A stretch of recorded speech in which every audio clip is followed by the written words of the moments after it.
Hello hello hello hello बेटा, I am audible? Hello, good morning, good afternoon all of you बेटा, good afternoon, good afternoon. सुन पा रहे हो ना?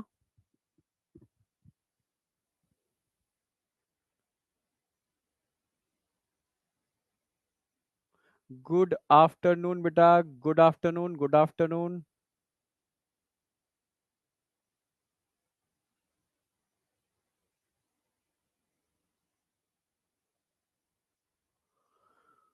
पूजा Yadav, book आ गई सर, बहुत खुशी हुई, बहुत बहुत बहुत बहुत ज्यादा। ओके। अच्छा, अब सबकी आ ही जाएगी, कोई नहीं, ठीक है। पहले लेक्चर के नोट्स मैंने दूसरे लेक्चर में भी ऐड कर दिए थे, तुम देखते ही नहीं हो, ठीक है। पहले लेक्चर के नोट्स को मैंने दूसरे लेक्चर में भी ऐड कर दिया था, ठीक है। और ग्रुप पर भी डाल ही रहा हूं मैं, जो ग्रुप बनाया था ना आप लोगों का, उस ग्रुप पर भी मैं नोट्स डाल ही रहा हूँ, ठीक है। और ऑलरेडी वहां पर भी हम लोग ऐप पर भी अपलोड कर रहे हैं, तीनों जगह मिल रहे हैं, कहीं ना कहीं तो मिल ही जाएंगे। और दूसरे वाले लेक्चर के अंदर मैंने पहले लेक्चर के नोट्स को अपडेट कर दिया था। ओके।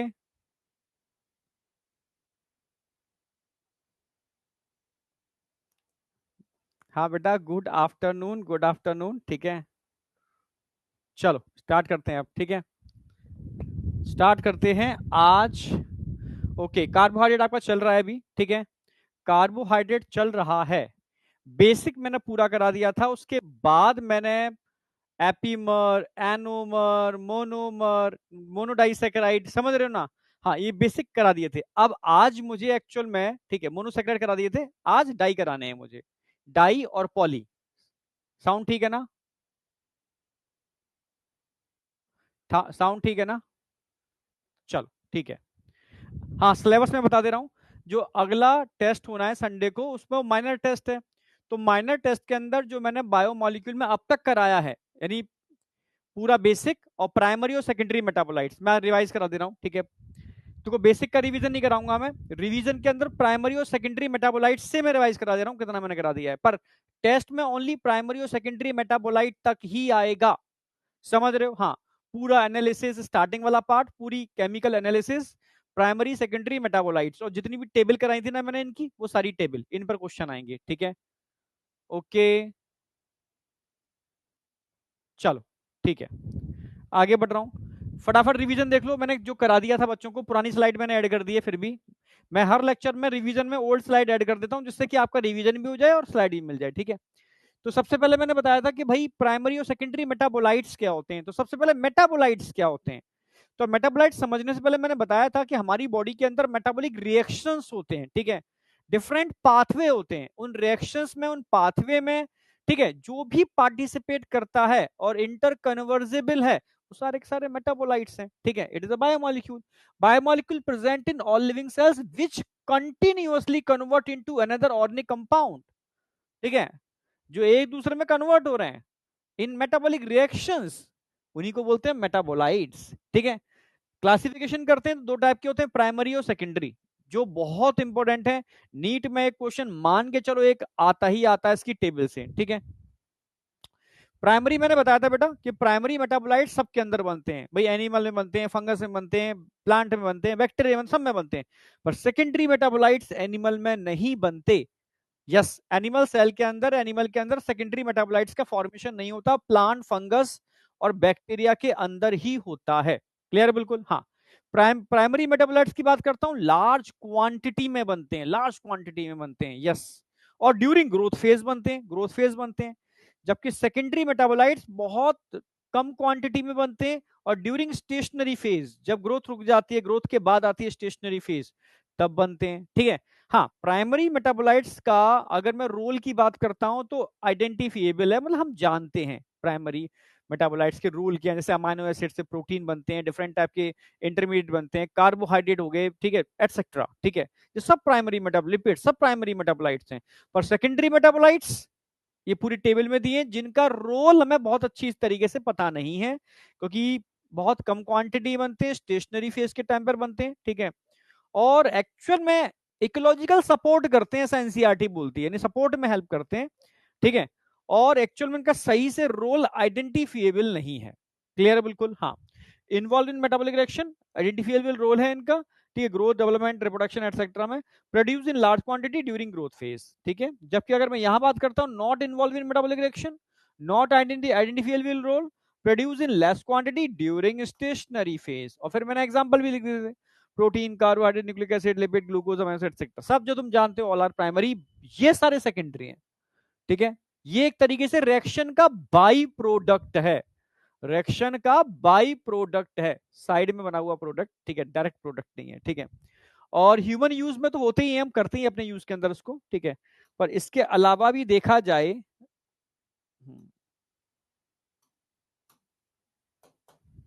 इकोलॉजिकल यूज में सपोर्ट है, जैसे मैंने कुछ एग्जांपल दिए थे, ये टेबल आपको याद रखनी है हर कीमत पर, हर हालत में, ठीक है, हर कीमत पर, हर हालत में। हाँ बेटा, एक ग्रुप नहीं है जो बच्चे मतलब जो मतलब ऐप से कुछ लोग बच्चे डाउनलोड करते हैं पीडीएफ, ठीक है, वो डाउनलोड नहीं कर पा रहे हैं, तो उन्हें सर कुछ ग्रुप बना दो, डाउनलोड कर लें, ठीक है। तो संकल्प बाय एमडी सर करके एक ग्रुप है, ठीक है, पुराना ही ग्रुप था मेरा, तो मैंने कहा भाई इसी पर मैं पीडीएफ डाल दिया करूंगा, जिससे जिसको डाउनलोड करनी है डाउनलोड करके प्रिंट निकलवा लेना। हाँ, संकल्प बाय एमडी सर, संकल्प बाय एमडी सर, ठीक है। चलो, तो पिगमेंट्स की मैंने बात की थी, पिगमेंट्स की मैंने बात की थी, तो पिगमेंट्स में आप जानते ही हो, कैरोटिनॉइड्स, एंथो, ठीक है, cyanin etcetera. Alkaloids, morphine, codeine, heroin, सब में पढ़ाऊंगा, पूरा पूरा एल्कलॉइड आपका ड्रग्स में पढ़ाने वाला हूं, ठीक है। ये सारे एल्कलॉइड्स आज की डेट में हम बहुत जगह यूज कर रहे हैं, ठीक है। तो उसमें मॉर्फिन, कोडीन, ठीक है, मॉर्फिन, कोडीन, हेरोइन, स्मैक, ठीक है, यस, बहुत सारी और भी हैं, पर यहाँ मॉर्फिन, कोडीन एग्जाम्पल दे रखा है, याद रखो। टर्पिन्स में मोनोटर्पिन, डाइटर्पिन्स, यस, दो याद रख लो, काम चल जाएगा। टर्पिन्स में ये एरोमा में यूज होती है, एरोमा समझते हो, एरोमा का मतलब है सुगंध के लिए, आह क्या स्मेल आ रही है, ठीक है, इसको एरोमा कहते हैं। और essential oil, lemon grass oil तो बहुत जगह यूज होता है, ये भी सुगंध के लिए, एरोमा के लिए यूज होता है, ठीक है। लोग जो आयुर्वेदिक मसाज होती है उसमें भी इसको यूज करते हैं, लेमन ग्रास ऑयल को बहुत सारी जगह यूज होता है। फाइनली टॉक्सिन की बात करते हैं, तो एब्रिन, रिसिन, बहुत इस पर नीट में बहुत क्वेश्चन आया है, एब्रिन, रिसिन, ये टॉक्सिन्स हैं, ठीक है, यस। कैस्टर ऑयल के अंदर, अंडी का तेल आता है ना, अंडी, अंडी जानते होगे, उसके बीज होते हैं, ठीक है, उसके कैस्टर ऑयल के अंदर मिलते हैं, ये सेल साइकिल इनहिबिटर है, और ठीक है, एब्रिन और रिसिन पॉइजन है, सेल साइकिल इनहिबिटर है, कैस्टर ऑयल के अंदर मिलते हैं। जबकि लैक्टिन की बात करता हूं, उसको कॉन्केनाबिलिन इसका एग्जांपल याद रखना, कॉन्केनाबिलिन इसका एग्जांपल याद रखना, कार्बोहाइड्रेट बाइंडिंग प्रोटीन्स होते हैं लैक्टिन्स, सब प्लांट के अंदर मिलते हैं, सेकेंडरी मेटाबोलाइट्स हैं, ठीक है, हाँ, लैक्टिन्स। लैक्टिन्स क्या, ड्रग्स में मैंने बताया था, कैंसर में यूज करते हैं, बिन ब्लास्टिन, बिन क्रिस्टिन, ठीक है, यस। विनकस रोजा होता है सदाबहार, किसको कहते हैं, सदाबहार का जो प्लांट होता है, पर्पल कलर के फ्लावर्स होते हैं, ठीक है, उसके अंदर ये स्पेशली मिलता है, बिन ब्लास्टिन, बिन क्रिस्टिन। कुरकुमिन मैं बच्चों को बोलता भी हूँ, मैं भी रोज सेवन करना स्टार्ट कर दिया है इसका, ठीक है, और सबको देता भी हूँ, कुरकुमिन, ठीक है। कुरकुमिन हल्दी को कहते हैं, ठीक है, हल्दी के अंदर एक कंपोनेंट होता है, मेन फाइटोकेमिकल, कुरकुमिन, जैसे एल्कलॉइड्स मेन फाइटोकेमिकल्स हैं, ऐसे कुरकुमिन मेन फाइटोकेमिकल्स है हल्दी का। टर्मरिक का मेन जो एंटी कैंसरस भी होता है, और आज की डेट में बहुत सारी चीजों में इसको यूटिलाइज भी कर रहे हैं, सुंदरता के लिए, और बहुत सारी चीजों में यूज कर रहे हैं इसको, कुरकुमिन को, ठीक है।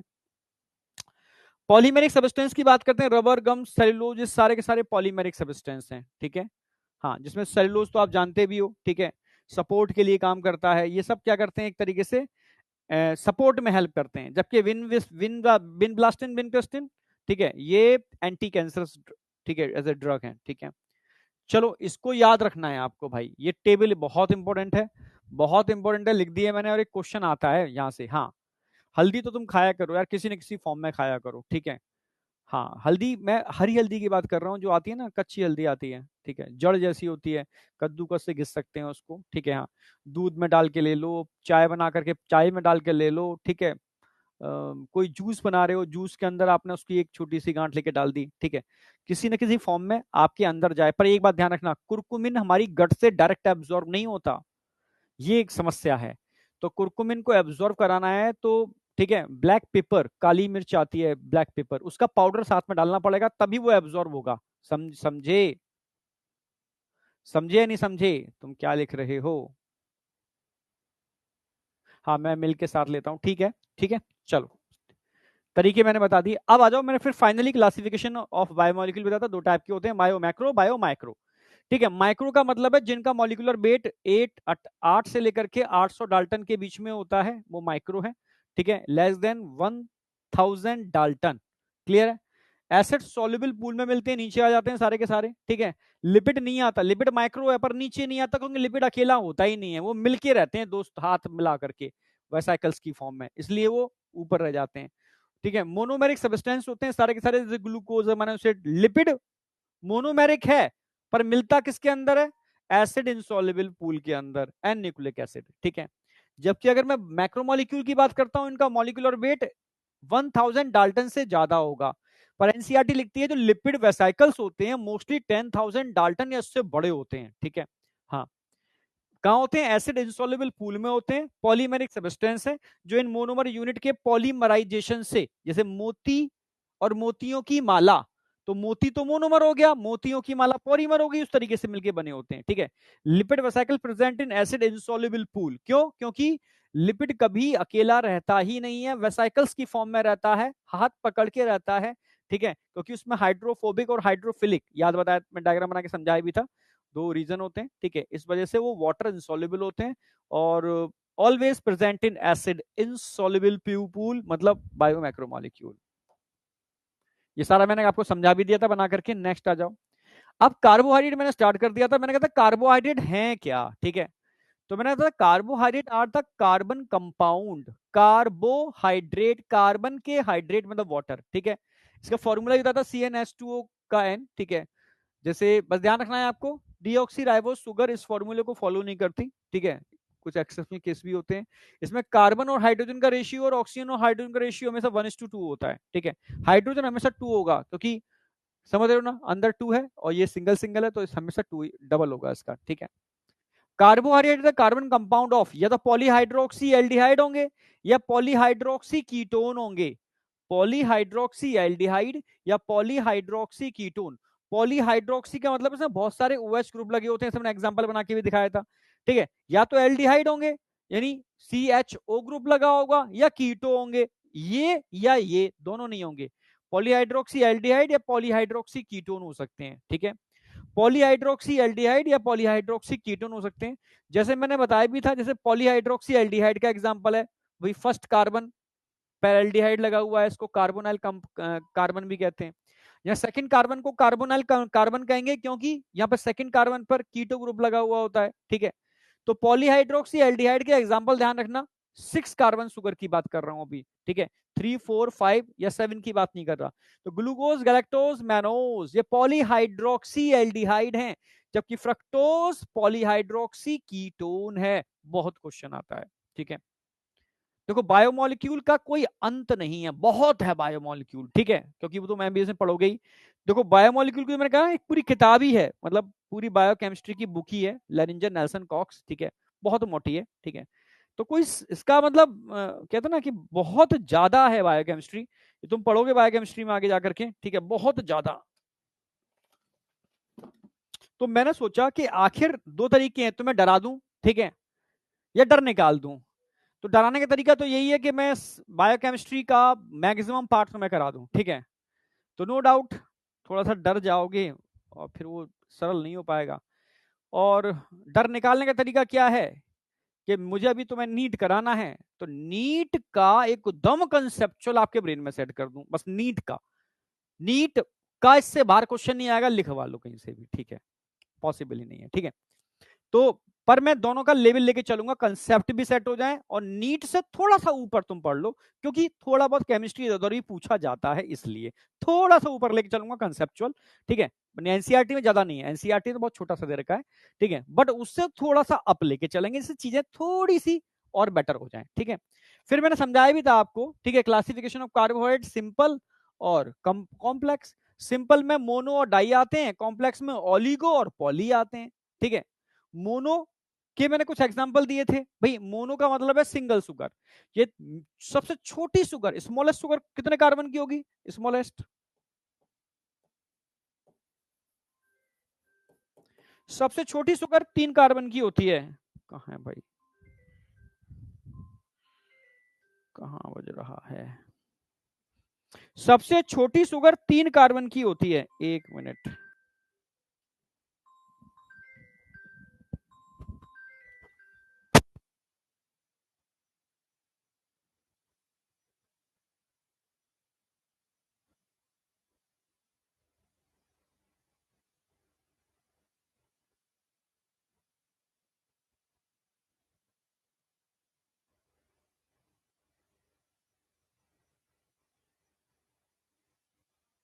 हाँ ठीक है। तो मोनोसेकेराइड, जैसे मैंने दिखाया भी था आपको, मोतियों की माला लेकर के आया था, एक मोती मोनोसेकेराइड है, पर एक ऐसी मोनोसेकेराइड इसमें 3 ही कार्बन होते हैं, एक ऐसी मोनोसेकेराइड इसमें 4 कार्बन होते हैं, एक ऐसी मोनोसेकेराइड इसमें 5 कार्बन होते हैं, एक ऐसी मोनोसेकेराइड इसमें 6 कार्बन होते हैं, एक ऐसी मोनोसेकेराइड जिसमें 7 कार्बन होते हैं। तो ये सबसे छोटी, सबसे बड़ी मोनोसेकेराइड है, ठीक है। वही ट्रायोस, टेट्रोस, पेंटोस, हेक्सोस और हैप्टोस, ठीक है। आप समझ रहे हो ना, ये ये 1 2 3 4 5 मोनोसेकेराइड आपको मैं अभी डिटेल में पढ़ाऊंगा। डाइसेकेराइड में 3 पढ़ाने वाला हूं, जो आज से स्टार्ट कर रहा हूं मैं, माल्टोस, सुक्रोज, लैक्टोस। ये 2 मोनोसेकेराइड के मिलने से बनते हैं ग्लूकोज ग्लूकोज, ठीक है, sucrose, glucose, fructose, galactose, glucose and galactose, ठीक है। जबकि ओलिगोसेकेराइड 3 और 10 के कार्बन से जो मिलकर बनी होती है, ठीक है, यूनिट, सॉरी, 3 और 10 यूनिट के मिलने से जो बनती है, मोनोसेकेराइड के मिलने से बनती है, वो ओलिगोसेकेराइड है। जैसे ट्रायोस का बड़ा अच्छा एग्जांपल है, ठीक है, 3 यूनिट के मिलने से बनती है रेफिनोज, ग्लूकोज, गैलेक्टोज, फ्रक्टोज, इन तीनों के मिलने से रेफिनोज का फॉर्मेशन होता है। और पॉलीसेकेराइड तो एनसीईआरटी में दे ही रखा है, यही एनसीईआरटी में दे रखा है, ओनली पॉलीसेकेराइड, ठीक है। 10 से ज्यादा जितनी भी मोनोसेकेराइड यूनिट होंगी सारे पॉलीसेकेराइड है, और एनसीईआरटी में यही मेंशन है। नहीं, नीट में क्वेश्चन आएगा तो पॉलीसेकेराइड से आएगा, ठीक। कंसेप्चुअल क्वेश्चन बनते हैं डाइसेकेराइड से बनते हैं, ये मतलब डाइजेशन में भी आते थे। और केमिस्ट्री के लिहाज से देखोगे, केमिस्ट्री के लिहाज से देखोगे तो पूरा ही इंपॉर्टेंट है, ठीक है। चलो, अब पॉलीसेकेराइड मैंने बताया था होमो और हेट्रो। होमो का मतलब है मोतियों की एक ऐसी माला जिसमें सारे मोती एक जैसे हैं, होमो पॉलीसेकेराइड। मोतियों की एक ऐसी माला जिसमें 2 टाइप के मोती हैं या 2 से ज्यादा टाइप के मोती हैं, ठीक है, तो उसको हम, ठीक है, हेट्रोपॉलीसेकेराइड बोलेंगे। आपको मैंने तो मोनो ही पढ़नी है, ठीक है, ग्लूकोज, ठीक है, कहां, सॉरी, ग्लाइकोजन, स्टार्च, सेलुलोज, ये तो मेन है, काइटिन, इनुलिन, ये आपके 2 और आपको दे रखे हैं एनसीईआरटी में, ठीक है। तो इन सब होमोपॉलीसेकेराइड को आपको पढ़ना है जो एक ही टाइप के मोती के मिलने से बनते हैं, होमोपॉलीसेकेराइड, ठीक है।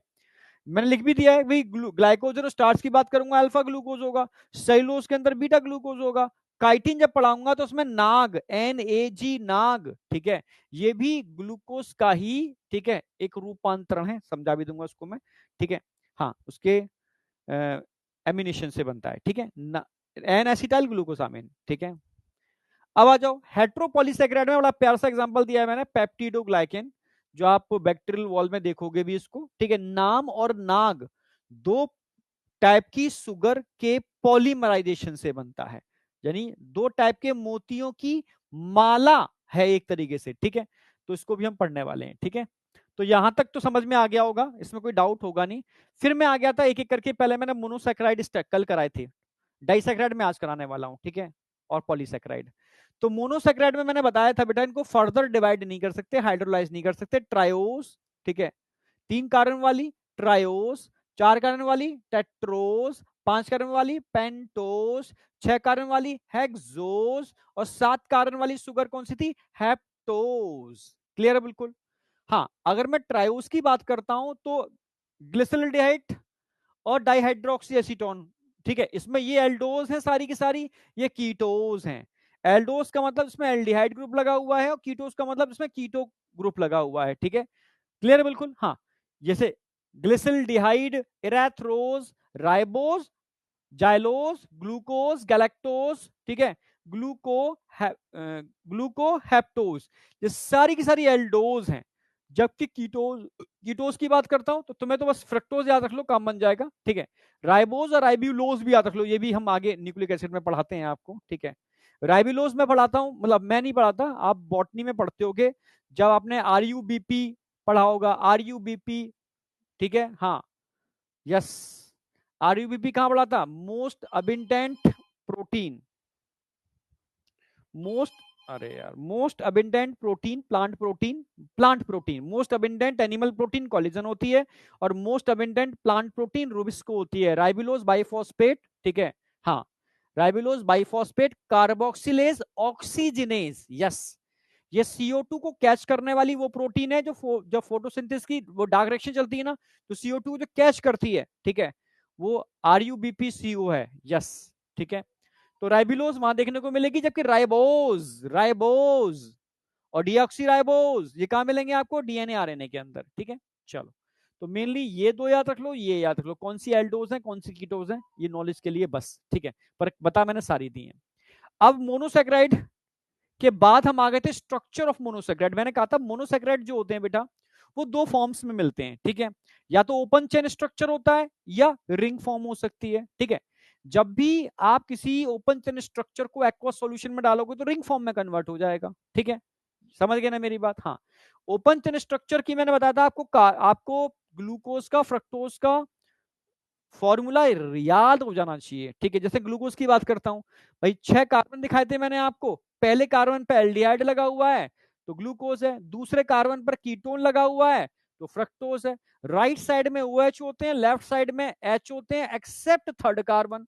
दोनों के केस में थर्ड कार्बन पर पोजीशन चेंज हो जाती है, H और OH। बस 3 बातें ध्यान रखनी है, समझ गए ना? हाँ, दोनों ही हेक्सोज हैं, ठीक है। दोनों का ओपन चेन स्ट्रक्चर लगभग एक जैसा होगा, अंतर क्या होगा? पहले कार्बन पर यहां पर क्या होगा? एल्डिहाइड, और फ्रक्टोज में दूसरे कार्बन पर क्या होगा? कीटो।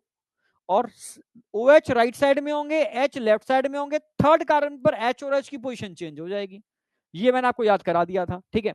मैंने बताया था जब भी आप ओपन चेन स्ट्रक्चर को जैसे ग्लूकोज का ही उठा लो, अब एक्वस सॉल्यूशन में डालोगे, ठीक है, डालते ही जो आपका कार्बोनाइल कंपाउंड है, कार्बोनाइल कंपाउंड या कार्बोनाइल कार्बन, ठीक है, यानी एक ऐसा कार्बन जिस पर या ऐसी मतलब कार्बोनाइल ग्रुप, यानी कीटो या एल्डिहाइड ग्रुप को बोलेंगे, ठीक है। फर्स्ट कार्बन हो सकता है, दूसरा कार्बन हो सकता है, ठीक है। तो जो भी फंक्शनल ग्रुप है वो वाला कार्बन, ठीक है, सीधा इंटरेक्ट करता है फिफ्थ कार्बन से। इसमें एक इलेक्ट्रोफिलिक रिएक्शन दिखाता है, एक न्यूक्लियोफिलिक रिएक्शन दिखाता है, ठीक है। इलेक्ट्रोफिलिक कार्बन है, एक न्यूक्लियोफिलिक कार्बन है, समझाया भी था मैंने आपको, ठीक है। तो ये हमेशा फिफ्थ से ही पेयरिंग करेगा, ठीक है। यानी जो भी फंक्शनल ग्रुप वाला कार्बन होगा, जिसको कार्बोनाइल कार्बन के, चाहे वो पहले कार्बन हो या दूसरा कार्बन हो, पहला दूसरा दो ही हो सकते हैं, फिफ्थ से रिएक्शन करेगा, ठीक है, और ये रिंग स्ट्रक्चर बन जाएगा। अगर 6 मेंबर रिंग बन रही है तो इसको आप पायरेनोस बोलोगे, 5 मेंबर रिंग बन रही है तो उसको आप फ्यूरेनोस बोलोगे, ठीक है। इस रिंग में भी दो फॉर्म हो सकती है, OH अगर नीचे है तो अल्फा, OH ऊपर कर दो तो बीटा। अल्फा ग्लूकोज या बीटा ग्लूकोज दो पोजीशन हो सकती है, ठीक है। जैसे फ्रक्टोज ओपन चेन स्ट्रक्चर देखोगे, सेकंड कार्बन पर कीटो ग्रुप लगा हुआ है, सब कुछ वैसा ही है, ये पोजीशन चेंज कर दी। जैसे ही मैं इसको एक्वस सॉल्यूशन में डालूंगा तो ध्यान रखना, राइट साइड तो OH है जो नीचे चले जाएंगे रिंग के अंदर, लेफ्ट साइड H है जो रिंग में ऊपर आ जाएंगे, ठीक है, एक्सेप्ट थर्ड कार्बन। तो हमेशा ध्यान रखना, कार्बोनाइल कार्बन जो होगा वो सीधा फिफ्थ कार्बन के संग रिंग बनाएगा, ठीक है। ये सेकंड कार्बन है यहाँ पर फ्रक्टोज में, तो भाई 6 की जगह 5 मेंबर रिंग बनेगी, ठीक है। OH हमेशा नीचे आ जाएंगे, मतलब राइट साइड वाले सब नीचे आ जाएंगे, लेफ्ट साइड वाले सारे ऊपर चले जाएंगे, सिंपल सी बन गई फ्यूरेनोज रिंग, ठीक है। तो पायरेनोज फ्यूरेनोज, यहां पर भी ध्यान रखना ये अल्फा पोजीशन है, अल्फा पोजीशन है। अगर मैं OH को ऊपर कर दूं तो कौन सी पोजीशन हो जाएगी? बीटा पोजीशन हो जाएगी, यस। इसी को मैंने आगे एक्सप्लेन किया अल्फा बीटा पोजीशन को, किसके अंदर? एनोमर्स के अंदर। तो एनोमर आपको समझने होंगे, एनोमर में क्या होता है भाई? H and OH change on anomeric carbon. Anomeric carbon कौन सा कार्बन होता है? एनोमेरिक कार्बन वो कार्बन होता है जो functional group, open chain structure में जो फंक्शनल ग्रुप बनाता है वो एनोमेरिक कार्बन है, ठीक है।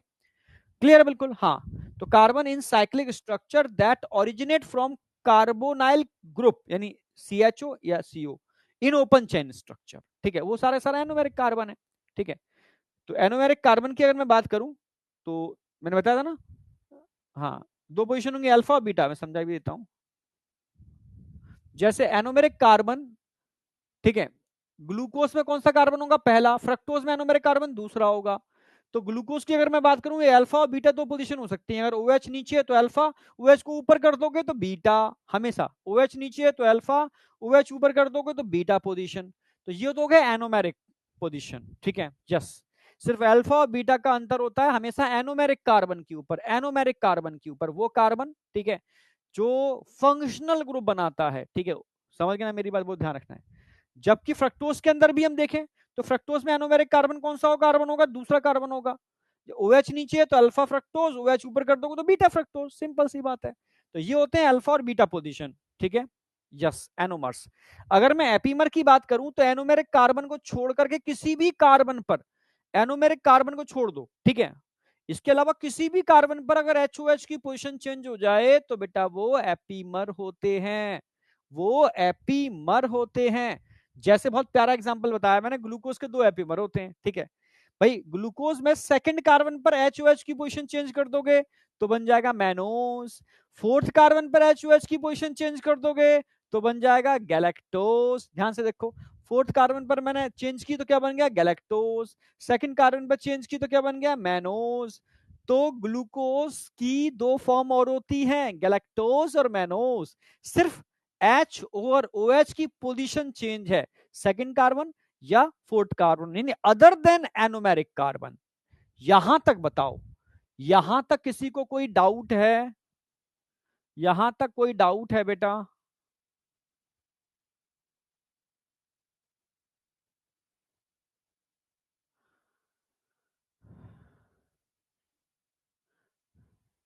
ये बताओ, यहां तक कोई डाउट है?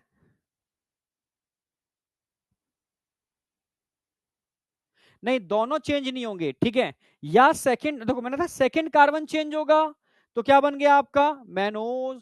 फोर्थ कार्बन चेंज हो गया तो बन गया गैलेक्टोज। तो क्वेश्चन आएगा गैलेक्टोज किस कार्बन में चेंज होने पर, पोजीशन चेंज होने बनता है, तो आप याद रखना है आपको always fourth carbon. Mannose glucose के किस कार्बन में चेंज होने पर बनता है, ठीक है। तो आप क्या बोलोगे?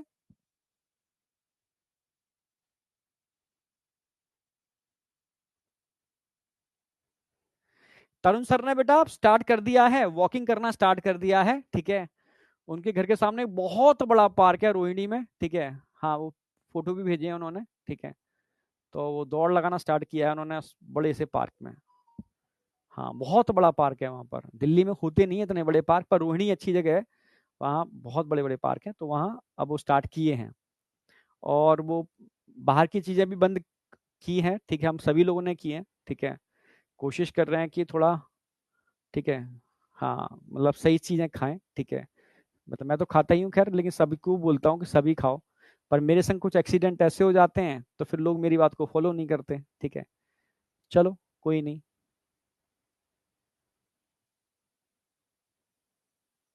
मैं अभी जाता नहीं हूं, पर मैं अब जाना स्टार्ट कर रहा हूं, टहलना स्टार्ट कर दिया है मैंने भी, ठीक है। यस, टहलना तो स्टार्ट कर दिया है। हाँ,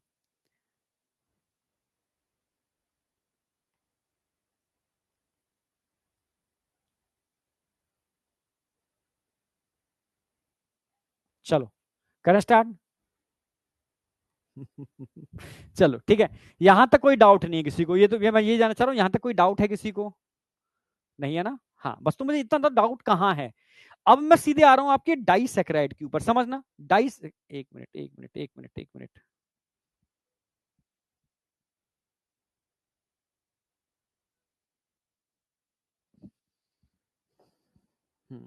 यहां तक हो गया। हाँ, डाइसैकेराइड, ये मैंने आपको लास्ट लेक्चर में बताया था कि डाइसैकेराइड जो 2 मोनोसैकेराइड के मिलने से बनते हैं वो डाइसैकेराइड होते हैं, ठीक है। जैसे 3 आपके सिलेबस में, ठीक है, maltose, lactose, sucrose. Maltose alpha glucose और अल्फा ग्लूकोज के मिलने से बनता है, लैक्टोज बीटा गैलेक्टोज और बीटा ग्लूकोज के मिलने से बनता है, sucrose alpha glucose and beta fructose. Alpha alpha, beta beta, alpha beta, ऐसे याद रखना, ठीक है। तो अब इसको मैं डायग्रामेटिकली थोड़ा समझाता हूँ, इस पर क्वेश्चन आते हैं। तो सबसे पहले बात करूंगा मैं माल्टोज की बात करता हूँ।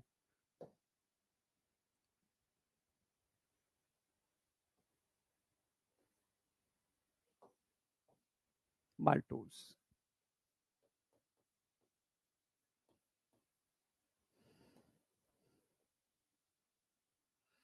ठीक है। माल्टोस डाइसैकेराइड है, ये तो आप समझ गए होंगे। इसकी मोनोमर यूनिट क्या होंगी माल्टोस की, ये आप समझ गए हो, ग्लूकोज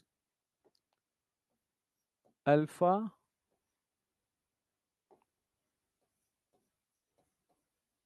ग्लूकोज प्लस अल्फा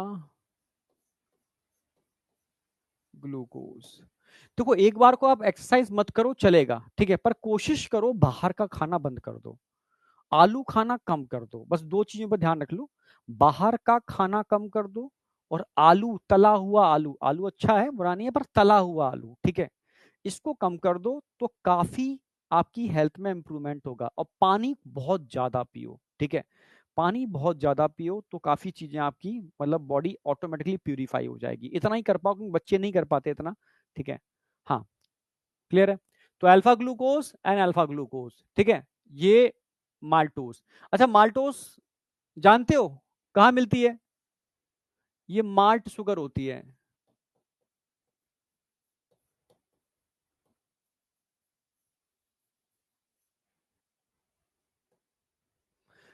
तुम में से कई बच्चे ऐसे होंगे, मैंने कहा, मैं कहता भी हूं कि ब्रेड को चबाओ। भाई ब्रेड मीठी नहीं होती है, ध्यान रखना। हाँ, ब्रेड मीठी नहीं होती है। जब ब्रेड को चबाओगे तो भाई ब्रेड क्या है? एक तरीके पॉलीसेकेराइड है, वो टूटेगा डाइसेकेराइड के अंदर। समझ रहे हो? हाँ,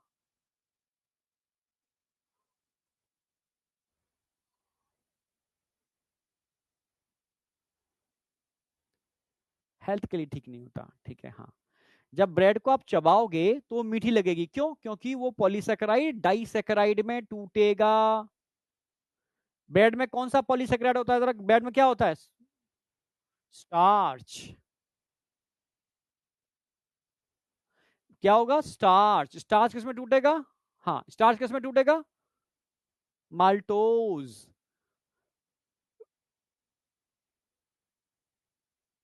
ठीक है, स्टार्च कन्वर्ट इनटू माल्टोज, ठीक है।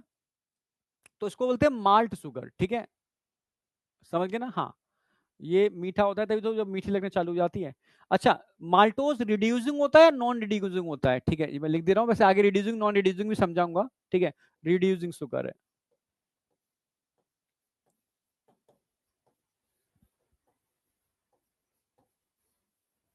अभी रिड्यूसिंग नॉन रिड्यूसिंग समझाऊंगा, अभी लिख दे रहा हूँ क्योंकि आगे मैं एक साथ कंपाइल करूंगा दोनों के अंदर, ठीक है। रिड्यूसिंग शुगर होती है, ओके, माल्ट शुगर होती है, ठीक है। मार्स देखा होगा ना, जब हम चावल का माड़ निकालते हैं, ठीक है, हाँ, उसमें माल्टोस, उसमें वही माल्ट शुगर है, yes, maltose. Starch convert into maltose. हाँ बेटा, अब समझना, अगर मैं डायग्रामेटिकली बात करूं माल्टोस की, इसमें आ जाना चाहिए, ठीक है, समझना। ग्लूकोज प्लस कौन सा ग्लूकोज? Alpha glucose. ग्लूकोज का डायग्राम तो तुम समझ ही चुके हो कैसा बनता है।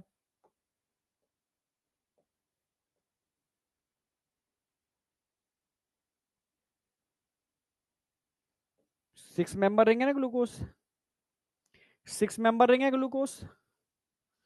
ग्लूकोज में ये पहला कार्बन होता है, ये आप जानते ही हो, फर्स्ट कार्बन होता है, फर्स्ट कार्बन, ठीक है। नीचे फर्स्ट कार्बन पर क्या होगा? अल्फा है ना, तो ओ OH नीचे होगा, CH2। अच्छा, ये तो आएगा नहीं, H आएगा सिंपल। कौन सा कार्बन है? फर्स्ट कार्बन है, फर्स्ट कार्बन है। ये हो गया अल्फा ग्लूकोज। क्या हो गया? Alpha glucose. अल्फा, समझ तो गए होगे ना?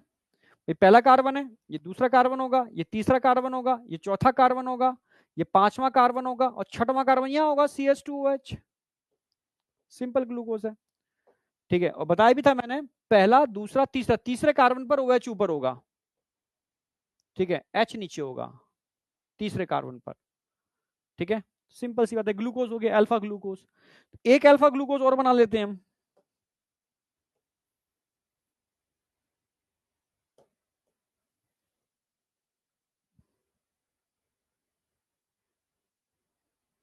भाई alpha glucose and alpha glucose, ठीक है। ये कार्बन कौन सा होगा? भाई पहला कार्बन है, तीसरा तो चौथा कार्बन हो गया, चौथा कार्बन हो गया, ये चौथा कार्बन हो गया।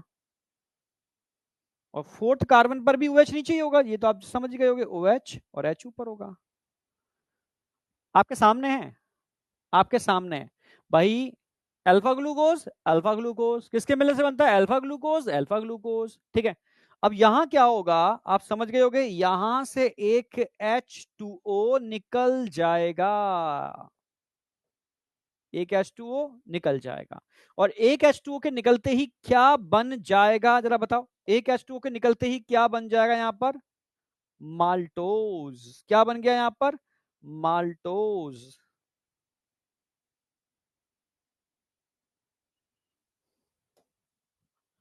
एक H2O के निकलते ही क्या बन गया यहां पर? माल्टोज। अच्छा,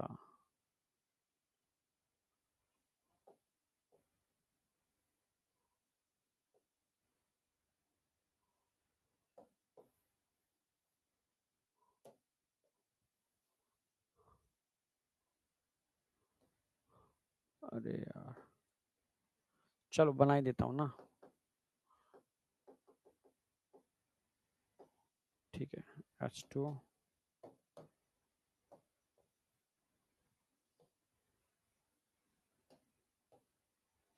कभी कभी शॉर्टकट गड़बड़ मतलब टाइम लगा लेता है।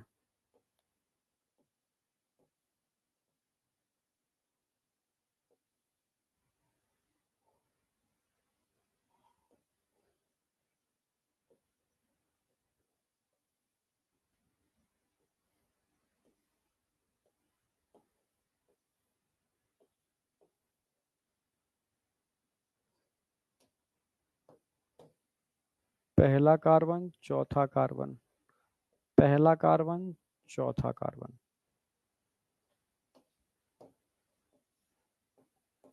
CH2OH, CH2OH बन गया आपके सामने माल्टोस। ठीक है भाई, पहला और चौथा। ठीक है, ये भी अल्फा ग्लूकोज है, ये भी अल्फा ग्लूकोज है। तो लिंकेज क्या होगा जरा बताओ, ये अल्फा ग्लूकोज, अल्फा ग्लूकोज। तो इस जो लिंकेज आएगा क्या बोलोगे उसको, अल्फा 1,4, पहला और चौथा अल्फा 1,4 लिंकेज। ये क्वेश्चन आता है, माल्टोस में कौन सा लिंकेज देखने को मिलेगा, अल्फा 1,4 लिंकेज। आप ही बताओ भाई, पहले कार्बन और चौथे कार्बन के बीच में बॉन्डिंग हो रही है, कौन सा बॉन्ड बन रहा है, कौन सा बॉन्ड बन रहा है, ग्लाइकोसिडिक बॉन्ड। कौन सा बॉन्ड है ये, ग्लाइकोसिडिक बॉन्ड, बता भी दिया मैंने। जितनी भी डाइसेकेराइड होंगी बेटा, इनमें ग्लाइकोसिडिक लिंकेज होगी, ग्लाइकोसिडिक लिंकेज होगी। ठीक है, ग्लाइकोसिडिक लिंकेज होगी। क्लियर है, हाँ ग्लाइकोसिडिक लिंकेज। तो कौन सा बॉन्ड बनेगा, अल्फा 1,4 ग्लाइकोसिडिक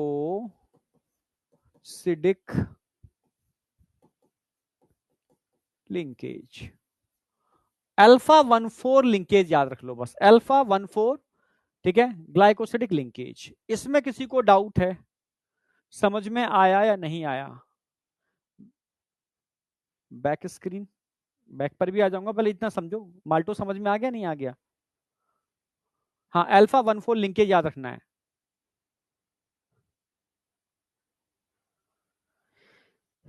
माल्टो समझ में आया या नहीं आया।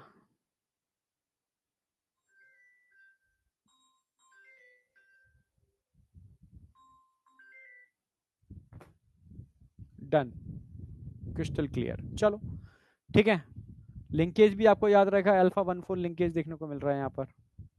आगे बढ़ रहा हूं, अब मैं माल्टोस की बात करूंगा।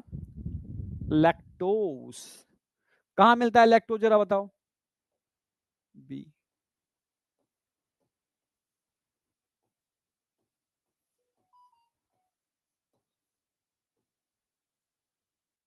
लैक्टोस कहां मिलता है, और मोनोमर यूनिट क्या होंगी लैक्टोस की, डाइसेकेराइड है तो मोनोमर यूनिट क्या होंगी। ठीक है, लैक्टोस की मोनोमर वही किसके मिलने से बनता है, ग्लूकोज और गैलेक्टोस, मिल्क शुगर, बिल्कुल सही। हाँ, इनसाइड मिल्क, बिल्कुल सही। ठीक है, तो ग्लूकोज और गैलेक्टोज, अल्फा या बीटा, मैंने बताया था वो अल्फा अल्फा, ये बीटा बीटा, और सुक्रोज में एक बीटा और एक अल्फा, मतलब फ्रक्टोज उसमें बीटा होगा, तो बीटा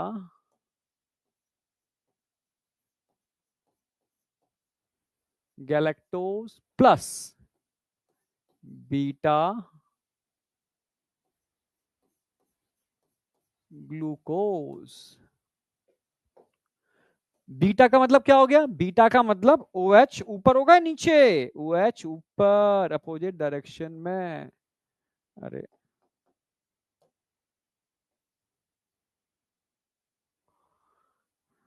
ये मिल्क शुगर है।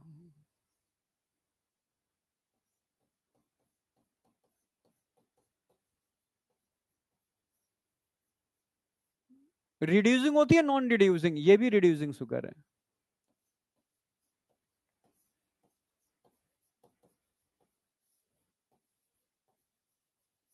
जो बच्चे वास्तव में 12th स्कूल जाके पढ़े हैं और स्कूल में प्रैक्टिकल दिया है, तो उनको रिड्यूसिंग नॉन रिड्यूसिंग आता होगा, क्योंकि मैं सरकारी स्कूल में पढ़ा हूँ और गवर्नमेंट स्कूल में भी एक ही प्रैक्टिकल कराया गया था, सस्ता था इसलिए।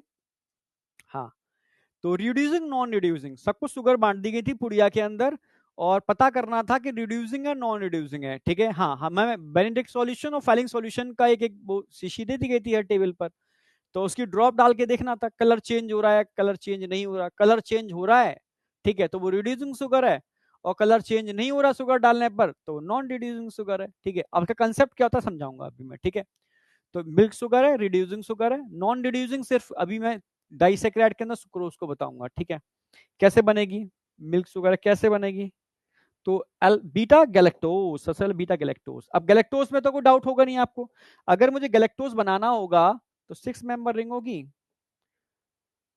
फर्स्ट कार्बन, ठीक है। अब बीटा पोजीशन है, बीटा का मतलब पहले कार्बन पर OH कहां चला गया, ऊपर, H कहां चला गया, नीचे। अब ये कौन सी पोजीशन आ गई, बीटा पोजीशन। फर्स्ट कार्बन पर ध्यान रखना, फर्स्ट कार्बन पर OH चेंज कर दूंगा तो कौन सी पोजीशन आ गई, बीटा पोजीशन। ठीक है, अब बात कर रहा हूं गैलेक्टोज, तो गैलेक्टोज में फोर्थ कार्बन पर, गैलेक्टोज में फोर्थ कार्बन पर भी H और OH चेंज हो जाएंगे। फोर्थ कार्बन पर H और OH चेंज करता हूं तो क्या बन गया, OH ऊपर कर दो, H नीचे कर दो, क्या बन गया, गैलेक्टोज। भाई अल्फा गैलेक्टोज या beta galactose, beta, beta galactose.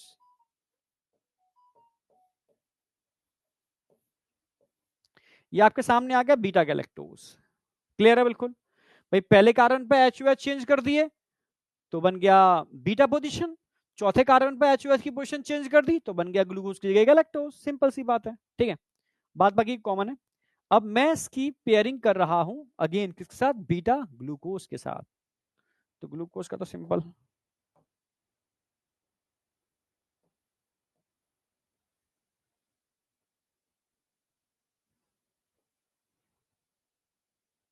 Beta, beta का मतलब पहले कार्बन पर हमने क्या कर दिया, OH को ऊपर पहुंचा दिया, H को नीचे कर दिया, ये बन गया बीटा, बीटा पोजीशन। ठीक है, पर चौथे कार्बन पर OH नीचे ही होगा, H ऊपर होगा। ठीक है, समझ गए ना मेरी बात, तो ये क्या बन गया, बीटा ग्लूकोज। बस आपको ये चीज समझनी है कि मतलब लिख लिख के समझोगे, अल्फा बीटा पोजीशन समझ में आ गया, OH नीचे है, ठीक है, तो अल्फा OH ऊपर कर दिया बीटा। हाँ, फोर्थ कार्बन पे HOH की पोजीशन चेंज हो रही है तो गैलेक्टोज, गैलेक्टोज, ठीक है, गैलेक्टोज हो गया। अच्छा, है ना, और सेकंड कार्बन पे HOH की पोजीशन चेंज हो रही है तो मैनोज हो गया, तो यहाँ तो OH नीचे है, यहाँ OH ऊपर है। ठीक है, यानी ये गैलेक्टोज है, ये ग्लूकोज है, और तो कोई अंतर है ही नहीं। अब इनके बीच में हमें क्या करना है, यहाँ इनके बीच में एक बॉन्डिंग बनानी है, ये बॉन्डिंग बनानी है हमें, ये वाली बॉन्डिंग। ठीक है, तो बनाते हैं इस बॉन्डिंग को, यानी यहां से यहां के बीच में, यहां से यहां के बीच में क्या निकल जाएगा, एक H2O। जैसे ही H2O निकला तो यहां पर beta one four, beta, beta one four linkage बन जाएगा, बीटा वन फोर लिंकेज।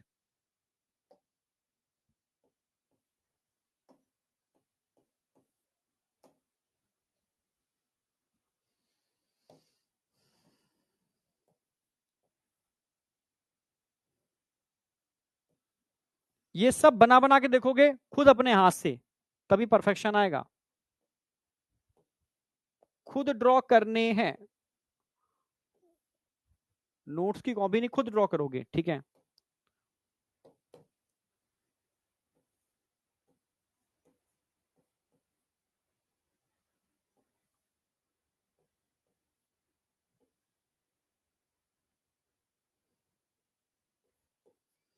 अब यहां से, यहां से ऑक्सीजन रह गया, एक H2O निकल गया, एक H2O निकल गया भाई, यहां से H2O निकल गया, ऑक्सीजन रह गया। ठीक है, बाद बाकी का तो सेम ही है,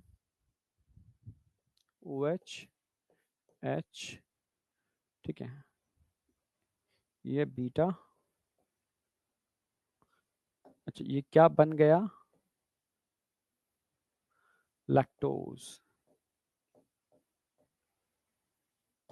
लैक्टोज में लिंकेज कौन सा देखने को मिल रहा है, लिंकेज बीटा 1,4। ध्यान रखना, कल होमवर्क में सारे लिंकेज पूछूंगा मैं, किस किस के बीच में कौन कौन सा लिंकेज मिलता है। ठीक है, समझे? जितना करा रहा हूं उतना मोर देन सफिशियंट है, मोर देन सफिशियंट। ठीक है, एक ही लाइन बोला, अपने में सब कुछ करा रहा हूं। ठीक है, अब पूरी उधर की केमिस्ट्री उठा के यहाँ नहीं रखूंगा मैं, थोड़ा बहुत सर्वे सर को ही तो पढ़ाने दो। हाँ ठीक है, तो बेसिक तुम्हारा क्लियर हो जाएगा, फिर केमिस्ट्री वाला पार्ट वहां से सर्विसर करा देंगे। ठीक है, जो थोड़ा बहुत केमिस्ट्री वाला पार्ट है, थोड़ा बहुत केमिस्ट्री, क्योंकि डायग्राम सारे मैं करा ही रहा हूँ, तुम्हारे नीट में डायग्राम नहीं आते यहाँ पर। ठीक है, हाँ एनसीईआरटी में भी बस बेसिक कुछ डायग्राम दे रखे हैं। ठीक है, कार्बो पॉलीसेकेराइड के डायग्राम दे रखे हैं, डाइसेकेराइड के डायग्राम दे नहीं रखे उन्होंने। ठीक है, हाँ तो जितने में है पर मैं मैक्सिमम करा दूंगा तुम्हारा। ठीक है, तो अब मुझे बताओ, यहां तक कोई डाउट? लिंकेज पर क्वेश्चन आएगा, ग्लाइकोसाइडिक लिंकेज है। ठीक है, मिल्क शुगर होती है, रिड्यूसिंग शुगर होती है, रिड्यूसिंग कौन होती है अब समझाऊंगा, अभी इसी पर आ रहा हूँ। तो लिंकेज, ये सिंबल, सिंबल भी ध्यान, कभी कभी सिंबल पे ही क्वेश्चन आएगा, सिंबल ऐसे पूछ लेगा, ये सिंबल जो आ रहा है ना, ये सिंबल ये किसको रिप्रेजेंट कर रहा है, ये सिंबल किसको रिप्रेजेंट कर रहा है, समझ जाना, ऐसे सिंबल यहां भी पूछ लेगा वो, ये सिंबल पूछेगा, ये सिंबल किसको रिप्रेजेंट कर रहा है, ये कौन सा लिंकेज है, आप बता दो कि α14 लिंकेज है। ये कौन सा लिंकेज है, इस तरीके से बनेगा एन, तो आप बोलोगे ये β14 लिंकेज है, β14 लिंकेज है। ये अच्छे लेवल क्वेश्चन बनते हैं। अब बात करेंगे हम सुक्रोज, किसकी बात करने वाले हैं, सुक्रोज। हाँ, कोई डाउट है तो पूछ लो, अभी यहां तक पूछ लो, यहां तक कोई दिक्कत नहीं है। नहीं, पहले गैलेक्टोज फिर ग्लूकोज, गैलेक्टोज फिर ग्लूकोज, नो डाउट।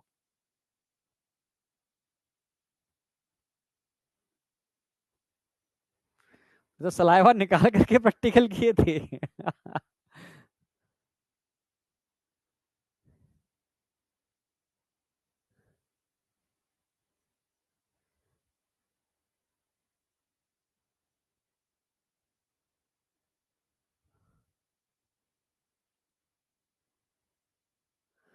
दीपक लिख रहा है कि पूजा यादव मेरी बहन है, वो अच्छे से पढ़ती नहीं, तो बेटा पूजा पढ़ा कर,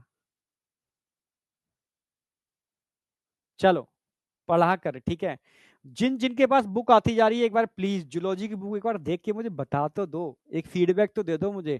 ठीक है, हाँ उसके पीछे जो हिडन में चीजें छुपी हुई हैं, अगर निकाल के तुम बताओ तो सही क्या है, थोड़ा सा इतना समझ जानना चाह रहा हूँ और कुछ नहीं।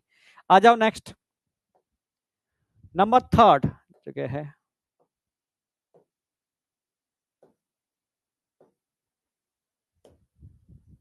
Number third, sucrose.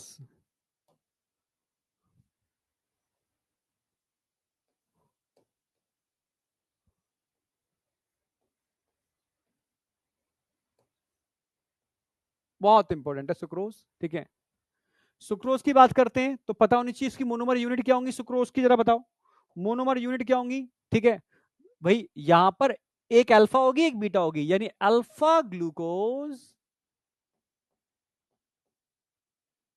Plus beta fructose.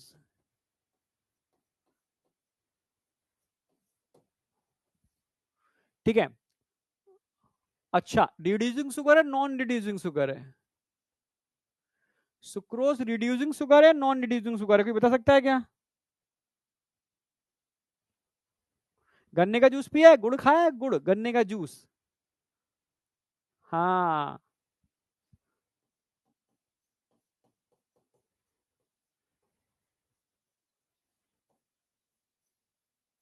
Cane sugar, cane sugar गन्ने के जूस में देखने को मिलती है। ठीक है, रिड्यूसिंग है नॉन रिड्यूसिंग है? ये नॉन रिड्यूसिंग है।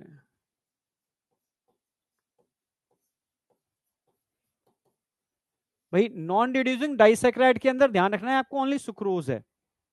यस, ओनली सुक्रोज है, नॉन रिड्यूसिंग। बहुत सही।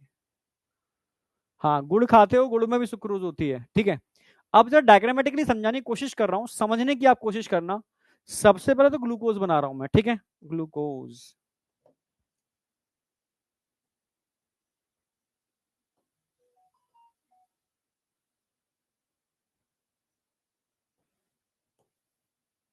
अल्फा ग्लूकोज है। अल्फा का मतलब OH ऊपर होगा या नीचे होगा, जरा बताओ। अल्फा का मतलब OH ऊपर या नीचे? OH नीचे, H ऊपर, अल्फा पोजीशन है। और ये क्या है? Alpha glucose.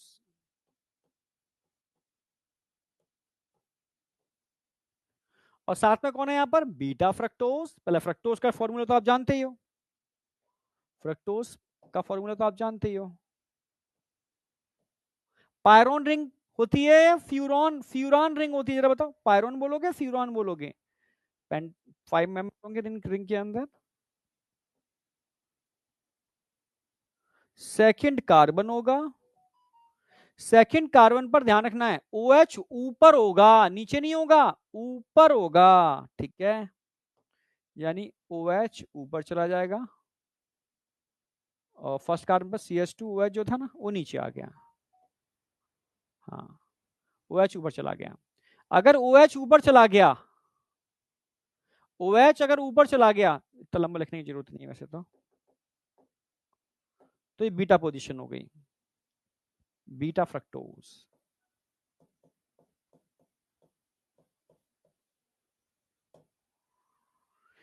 बीटा फ्रक्टोज, ठीक है। सेकंड कार्बन पर OH ऊपर चला गया, बीटा फ्रक्टोज। अब यहां से क्या निकल जाएगा? H2O निकलेगा और कौन सा बॉन्ड बन जाएगा? अगेन ग्लाइकोसिडिक बॉन्ड बन जाएगा। समझे या नहीं समझे? यहां तक कोई डाउट? यहां तक कोई डाउट? हाँ, लिख चाओ, लिख दो CH2H, कोई दिक्कत नहीं है, तो मैंने तुम हटा दिया इसलिए, ठीक है। तो भाई पेंटावेलेंट रिंग है फ्रक्टोज की, आप ये जानते ही हो। ये 6 मेंबर रिंग है, आप जानते ही हो, ठीक है। भाई ये अल्फा पोजीशन है, ये बीटा पोजीशन है, बीटा पोजीशन है, बीटा फ्रक्टोज है। OH को ऊपर कर दिया, OH OH H2O निकला। तो अब क्या बन जाएगा? क्या बन जाएगा? यहां से बन जाएगा आपका सुक्रोज।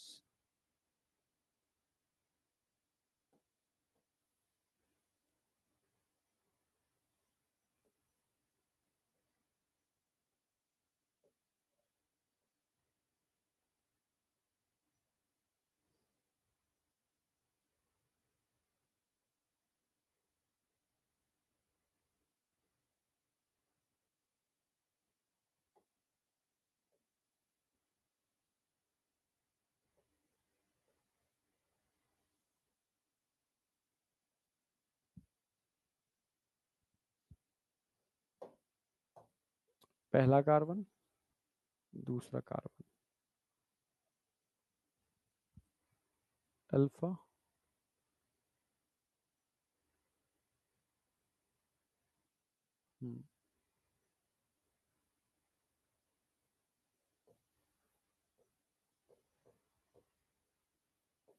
सुक्रोज आपके सामने है, सुक्रोज। अब बताओ, यहां तक कोई डाउट? सुक्रोज आपके सामने है। हाँ, अरे फ्यूरान रिंग बनेगी ना, पायरोन रिंग तो वो हो गई, ये पायरोन हो गई, ये फ्यूरान हो गई। लिख देता हूं, ये पायरोन रिंग हो गई,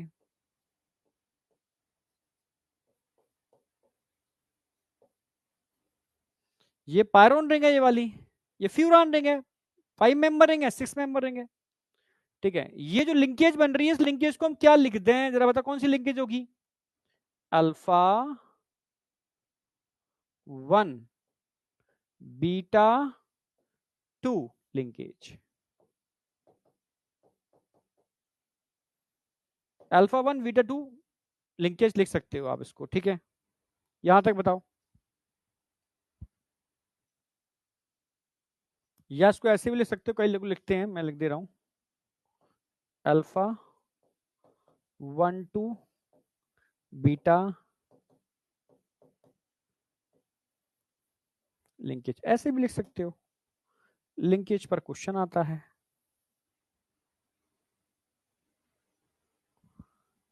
कौन सी लिंकेज मिलती है? अब बताओ, यहां तक किसी को कोई डाउट?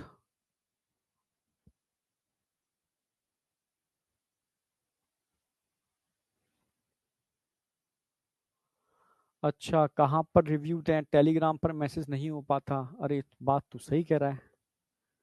एक काम करता हूं, मैं अपना टेलीग्राम ग्रुप खोल देता हूं, वहां तुम्हारी कम बातें तो सुन लूंगा।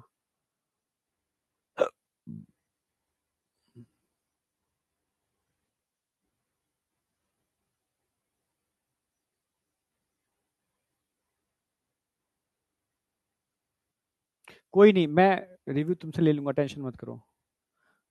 मैं टेलीग्राम ग्रुप खोल दूंगा अपना। अभी समझाऊंगा इन्वर्ट शुगर भी, ठीक है? सुक्रोज को हम इन्वर्ट शुगर भी कहते हैं, it is also called invert sugar. Invert क्यों कहते हैं पूरा डिटेल में समझाऊंगा अभी। Also called invert sugar.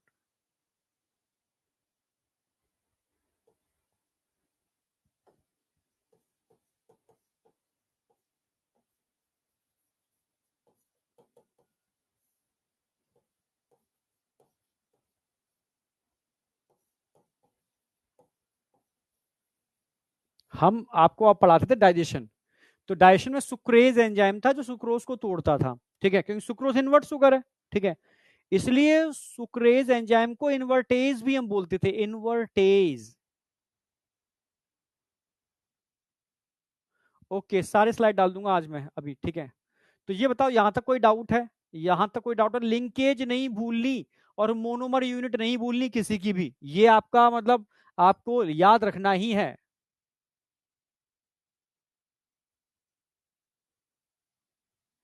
हाँ, जो लोग अमेजोन से बुक ले रहे हैं बस वही दे सकते हैं अमेजोन पर रिव्यू, हर कोई नहीं दे सकता। जो अमेजोन से परचेज कर रहा है वही।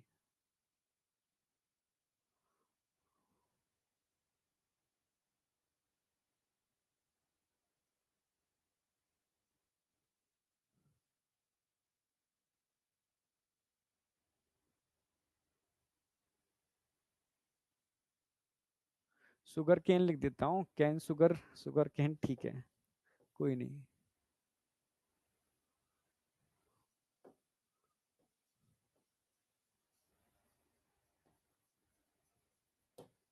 खुश? अब बताओ, यहां तक कोई डाउट? यहां तक कोई डाउट? ये आपको याद रखने हैं विद स्ट्रक्चर, विद स्ट्रक्चर। अब मैं आपको थोड़ा समझाऊंगा difference between reducing and non reducing sugar, फिर आपको मैं तीनों को कंपाइल भी करा दूंगा।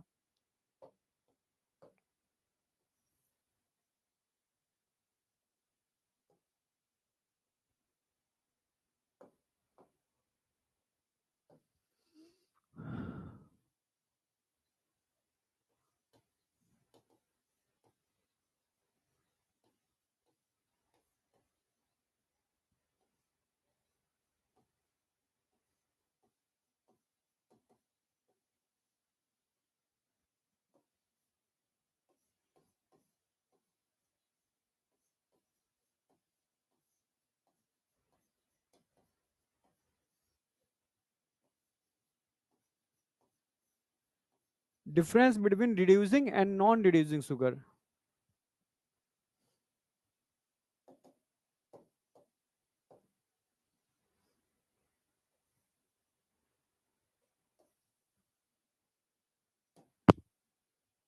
ठीक है, हेडिंग डालो फटाफट, हेडिंग डालो फटाफट। Reducing and non reducing sugar. Physical chemistry में बहुत कम क्वेश्चन हैं नीट एडवांस में।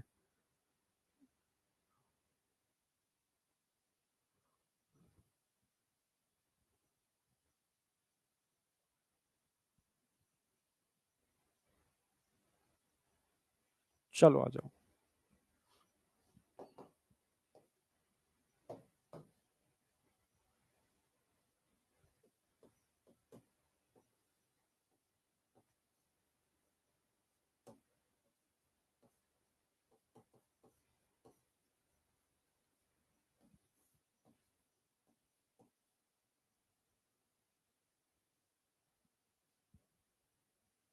सुगर विच है फ्री एल्डिहाइड CHO या कीटो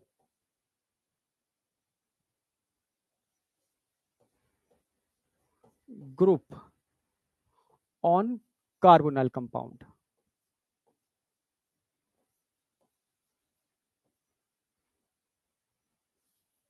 कार्बोनाइल कार्बन, अगर कार्बन पर फ्री एल्डिहाइड और कीटो ग्रुप प्रेजेंट हैं तो ये रिड्यूसिंग शुगर है। ठीक है, यहां पर फ्री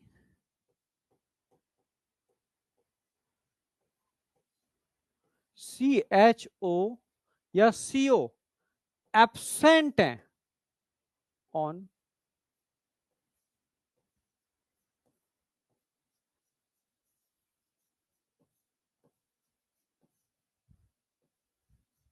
इसको नॉन रिड्यूसिंग बोलेंगे। क्योंकि तो कुछ सुनो, अगर किसी शुगर के पास फ्री एल्डिहाइड और कीटो है तो वो, हाँ, वो Cu2 पॉजिटिव को CO1 पॉजिटिव में कन्वर्ट कर देता है। ठीक है, यस, वो रिड्यूसिंग शुगर होती है, वो रिडक्शन कर दे, रिड्यूसिंग शुगर होती है, ध्यान रखना। ठीक है, हाँ, वो रिड्यूसिंग शुगर होती है। रिड्यूसिंग शुगर के लिए क्या जरूरी है? एल्डिहाइड और कीटोन का होना, फ्री एल्डिहाइड और कीटोन का होना, तभी वो रिडक्शन रिड्यूस करना है पार्टिसिपेट करेगी। ठीक है, तो जो रिड्यूसिंग शुगर होते हैं वो Cu2 पॉजिटिव को कन्वर्ट कर देते हैं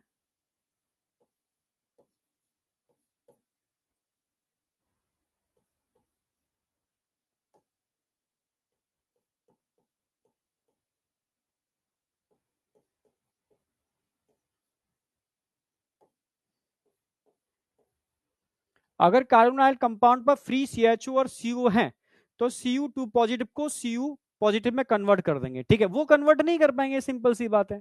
ठीक है, नॉन कन्वर्टेबल होते हैं, समझे? नॉन रिड्यूसिंग शुगर हो गए। हाँ, ये ध्यान रखना है आपको, टेस्ट याद रखने हैं। दो टेस्ट होते हैं इसकी टेस्टिंग के लिए, एक तो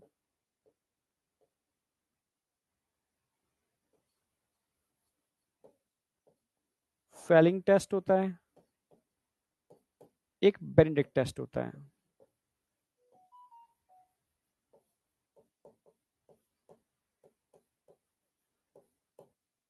देखो, फेलिंग टेस्ट और बेनेडिक्ट टेस्ट, इसमें सॉल्यूशन आते हैं। ठीक है, इन सॉल्यूशन के अंदर मैं शुगर को डालूंगा और कलर चेंज हो गया तो रिड्यूसिंग, कलर चेंज हो नहीं हुआ तो नॉन रिड्यूसिंग। ठीक है,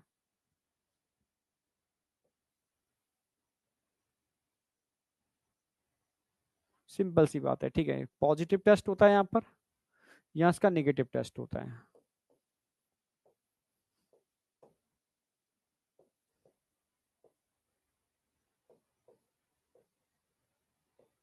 यहाँ कलर चेंज नहीं होगा, सिंपल सी बात है। ठीक है, अब बात मेन तो चीज क्या है? एग्जाम्पल, क्वेश्चन किस पे आएगा? एग्जाम्पल। एग्जाम्पल बताओ रिड्यूसिंग शुगर की। रिड्यूसिंग शुगर कौन कौन सी होती है? मोनोसैकेराइड, ऑल मोनो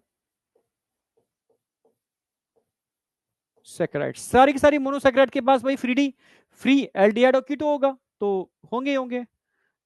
या डाइसैकेराइड की बात करूं तो डाई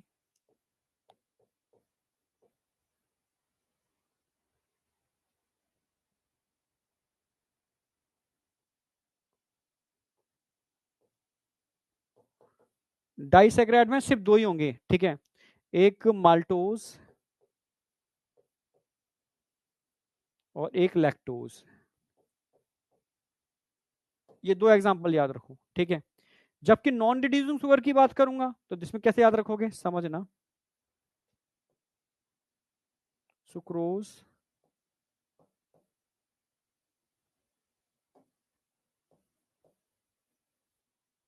सुक्रोज। अब पहले तो मैं इन तीनों को समझा दूं, फिर मैं आपसे आगे के एग्जांपल लिखूंगा। ध्यान से देखो, ध्यान से देखना, यहां पर भाई पहले कार्बन और चौथे कार्बन के बीच में बॉन्डिंग हो रही है। यहां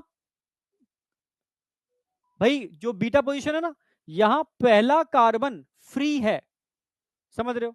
तो यहां पर फ्री रिड्यूसिंग शुगर है क्योंकि यहां फ्री।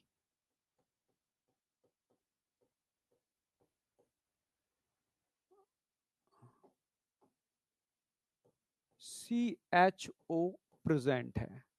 जब फ्री CHO प्रेजेंट है तो वो रिड्यूसिंग शुगर होगी, ठीक है, क्योंकि यहाँ पर ग्लूकोज सॉरी गैलेक्टोज भी ले रहे हैं ना, हाँ तब भी CHO आएगा। और आगे आ जाओ, इसमें देखो, इसमें पहला और चौथा यानी इसका पहला फ्री है तो ये भी रिड्यूसिंग होगी, क्यों? क्योंकि यहां पर भी फ्री CHO प्रेजेंट है, कार्बोनाइल कार्बन पर फ्री CHO प्रेजेंट है, फ्री CHO प्रेजेंट है, ठीक है, फर्स्ट कार्बन पर, ठीक है। तो ये भी क्या हो गई, प्रेजेंट है, यहां तो कम बॉन्ड बन गया, यहां फ्री है, दोनों कैसे होगी, रिड्यूसिंग। अब सुक्रोज पर आओ, सुक्रोज, सुक्रोज में ध्यान से देखो भाई, ग्लूकोज के अंदर फर्स्ट कार्बन और फ्रक्टोज का सेकंड कार्बन, दोनों ही कार्बन बॉन्ड बनाने में पार्टिसिपेट कर रहे हैं, दोनों ही कार्बन बॉन्ड बनाने में पार्टिसिपेट कर रहे हैं, यानी यहां पर आपका फ्री फॉर्म में, ठीक है भाई, नॉन रिड्यूसिंग है। नॉन रिड्यूसिंग क्यों है? क्योंकि यहां फ्री CHO और CO, क्योंकि एक पर CO दोनों ही क्या है, एब्सेंट है ही नहीं फ्री। क्यों? क्योंकि दोनों ही ग्लाइकोसिडिक बॉन्ड या लिंकेज बनाने में पार्टिसिपेट कर रहे हैं, इसीलिए ये नॉन रिड्यूसिंग है, ठीक है। और जितने भी नॉन रिड्यूसिंग, शिवम बेटा सिंपल सी बात तेरे समझ में नहीं है, मैं तो बहुत सिंपल तरीके से समझा रहा हूं, देख तू ध्यान से देख भाई, पहले कार्बन पर ग्लूकोज में पहले कार्बन पर एल्डिहाइड होता है, पहली क्लास में ये सिखाया था मैंने। फ्रक्टोज में दूसरे कार्बन पर कीटोज होता है। एल्डिहाइड और कीटोन जिस कार्बन पर होते हैं उसको कार्बोनाइल कंपाउंड, कार्बोनाइल का कार्बन कहते हैं, सिंपल सी बात है, ठीक है, कल समझाया भी था मैंने। तो पहले और चौथे कार्बन के बीच में सिर्फ बॉन्ड बनता है, ठीक है, यानी ग्लूकोज का पहला कार्बन फ्री है, पहला कार्बन फ्री का मतलब है CHO यहां पर फ्री होगा। अगर कोई भी CHO फ्री है तो वो रिएक्शन करने के लिए फ्री है, स्वतंत्रता है उसके पास, यानी ये Cu2 पॉजिटिव को Cu पॉजिटिव में कन्वर्ट कर देगा, मतलब ये रिड्यूसिंग शुगर है। देखो इसका पहला कार्बन तो इन्वॉल्व हो गया, पर चौथे कार्बन के साथ पहला फ्री रह गया, तो रिड्यूसिंग शुगर हो गई, ठीक है। तो अगर मैं तुमसे कहूं माल्टोज रिड्यूसिंग है नॉन रिड्यूसिंग है? रिड्यूसिंग है। फिर मैंने बताया, ध्यान से आ जाओ, लैक्टोज, लैक्टोज रिड्यूसिंग है, क्यों? क्योंकि इसके बाद भी फ्री CHO फ्री है, क्यों? ध्यान से देखो भाई, CHO कहां लगेगा, फर्स्ट कार्बन भी तो CHO होगा, पहले कार्बन पर होगा, यहां चौथा कार्बन है, यहां पहला है, यहां चौथा है, तो पहले और चौथे के बीच में तो बॉन्ड बन गया, पर इसका पहला कार्बन फ्री है, यानी यहां पर CHO फ्री है, और CHO फ्री है का मतलब रिड्यूसिंग शुगर है, फ्री CHO रिड्यूसिंग शुगर है। मतलब किसी भी एक ग्लूकोज का या किसी भी एक मोनोसेकेराइड का अगर एक भी फंक्शनल ग्रुप बॉन्ड बनाने में पार्टिसिपेट नहीं कर रहा, लिंकेज बनाने में पार्टिसिपेट नहीं कर रहा, तो वो नॉर्मल शुगर तो नहीं है, वो रिड्यूसिंग शुगर है। क्लियर है? बेनेडिक्ट या ठीक है फेलिंग सॉल्यूशन को वो कलर चेंज कर देगी, फ्री फॉर्म में है इसके पास।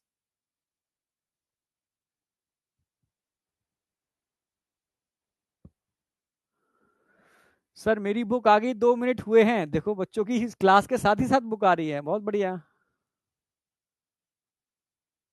चलो यहां तक क्लियर है। तो रिड्यूसिंग नॉन रिड्यूसिंग वाला कंसेप्ट किसी को कोई डाउट है? किसी को ये बताओ मुझे, रिड्यूसिंग नॉन रिड्यूसिंग के अंदर। अब यहां ध्यान से देखो भाई, अगर मैं भाई यहां किसकी बात कर रहा हूं, मैं यहां बात कर रहा हूं मैं ग्लूकोज और फ्रक्टोज की। ग्लूकोज का पहला कार्बन, फ्रक्टोज का दूसरा कार्बन, ये पहले दूसरे कार्बन जहां पर फंक्शनल ग्रुप होते हैं उन्हीं से बॉन्ड बन रहा है, वही बॉन्ड बनाने में पार्टिसिपेट कर रहे हैं, तो पहला दूसरा दोनों इन्वॉल्व हो गए, तो फ्री एल्डिहाइड और कीटो बचा ही नहीं। जब फ्री एल्डिहाइड कीटो है ही नहीं तो ये कैसी शुगर हो गई, नॉन रिड्यूसिंग शुगर हो गई, सिंपल सी बात है, ये नॉन रिड्यूसिंग शुगर हो गई, ठीक है। Sugar which have free aldehyde keto group on carbonyl carbon, ठीक है, जो Cu2 पॉजिटिव को उसमें कन्वर्ट कर देता है, ठीक है। टेस्ट फेलिंग टेस्ट या बेनेडिक्ट टेस्ट हम यूज करते हैं, ऑल मोनोसेक्राइड और डाइसेक्राइड में माल्टोज और लैक्टोज, सुक्रोज नहीं है। अच्छा अभी पॉलीसेक्राइड पढ़ाने वाला हूं मैं, ठीक है, तो ध्यान रखना यहां पर पॉलीसेक्राइड भी किसमें इंक्लूड होते हैं, नॉन रिड्यूसिंग में, पॉली पर। अब पॉलीसेक्राइड में पढ़ा स्टार्ट कर रहा हूं। पॉलीसेक्राइड बहुत बड़े होते हैं, बहुत बड़ी बड़ी चेन होती हैं, ठीक है, इसमें दो छोर होते हैं, लेफ्ट और राइट, लेफ्ट एंड और राइट एंड, ठीक है। तो अगर पूछे स्पेशली तो ध्यान रखना राइट एंड जो होता है ना, इसका राइट वाला छोर, ठीक है, वो रिड्यूसिंग होता है, बाद बाकी के इसको रखा नॉन रिड्यूसिंग में गया है, ठीक है। अभी डायग्राम में समझाऊंगा इसको।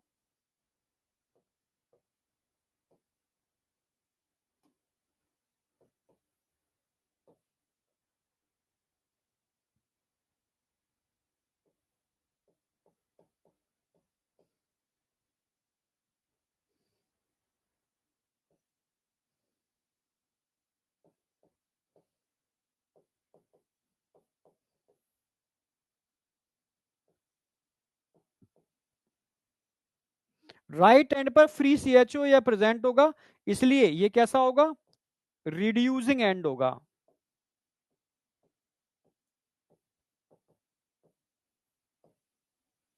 ये भी डायग्राम में समझाऊंगा।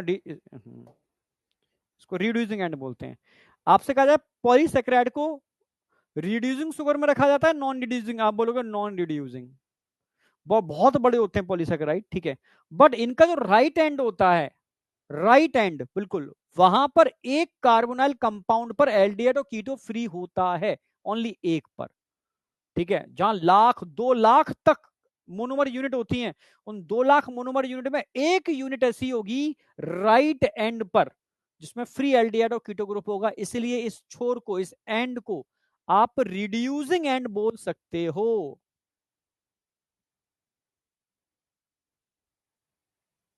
समझ रहे हो। ऑलिगोसैकेराइड के अंदर बात करूं, ठीक है, तो आपके सिलेबस में रेफिनोज है बेटा, रेफिनोज, और रेफिनोज नॉन रिड्यूसिंग में आती है, नॉन फ्री, एक भी फ्री नहीं है रेफिनोज।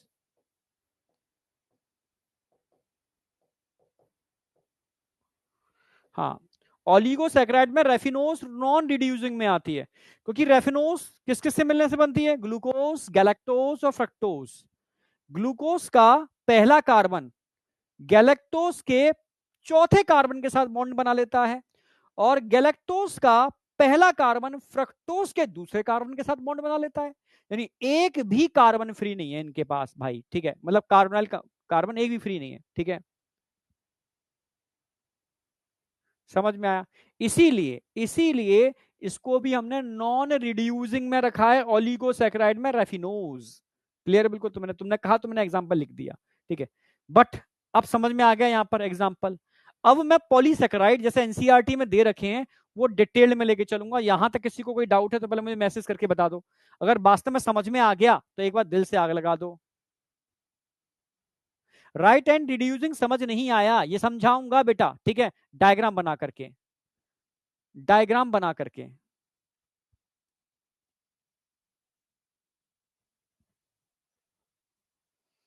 डायग्राम बना के समझाऊंगा बहुत बढ़िया तरीके से। अब देखो,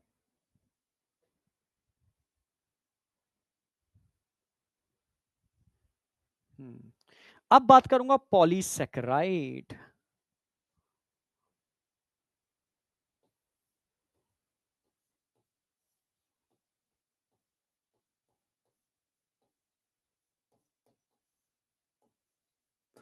डिटेल बता देता हूं, होमो भी होते हैं, हेट्रो भी होते हैं पॉलीसेकेराइड्स। तो मैं सबसे पहले बात करूंगा यहां पर होमो पॉलीसेकेराइड।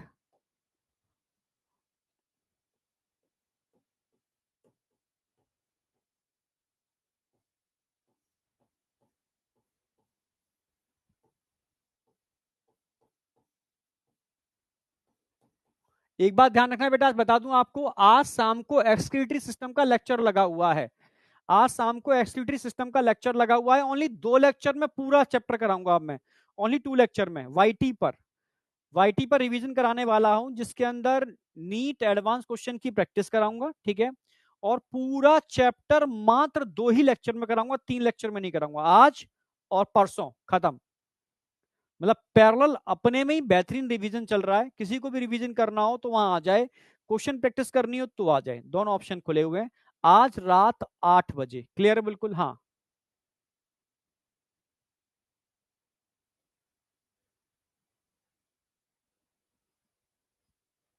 समझ गए ना मेरी बात। हाँ, अब आ जाओ, होमोपॉलीसेकेराइड, होमोपॉलीसेकेराइड। अब आ जाओ होमोपॉलीसेकेराइड। अब होमो में पहले जो मैं कराऊंगा, स्टार्च कराते हैं। चलो, number 1 starch.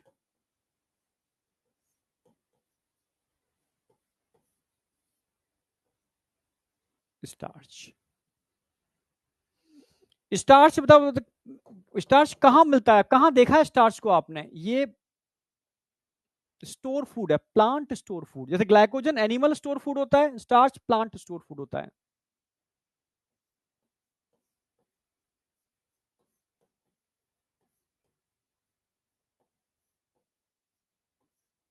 Starch. Monomer unit बताओ उसकी, मोनोमर यूनिट।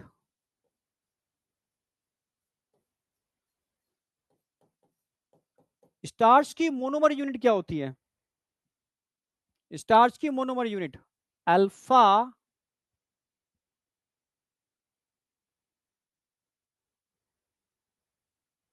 आमने सामने या ऊपर नीचे से कुछ नहीं होता बेटा सुक्रोज में, ठीक है।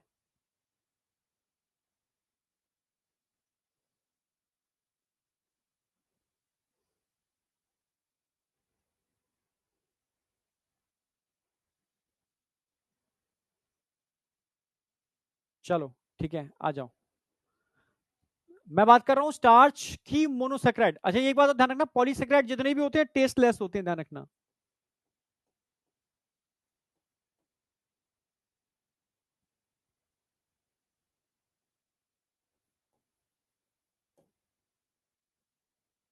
और वाटर इंसॉल्युबल होते हैं।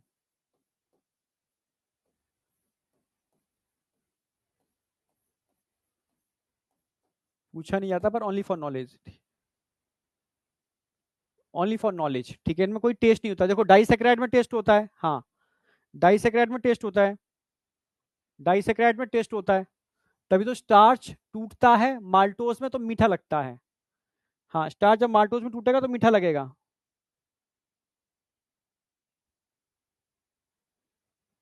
चलो, मोनोमर यूनिट अल्फा ग्लूकोज, ठीक है। मोनोमर यूनिट अल्फा ग्लूकोज होती है। स्टार्च की अगर मैं बात करूं बेटा, जरा बताओ, स्टार्च ब्रांच्ड होता है या अनब्रांच्ड?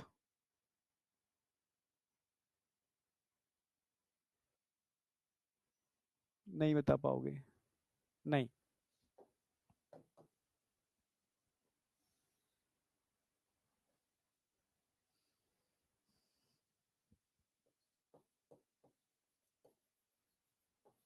फॉर्म्ड बाय एमाइलोज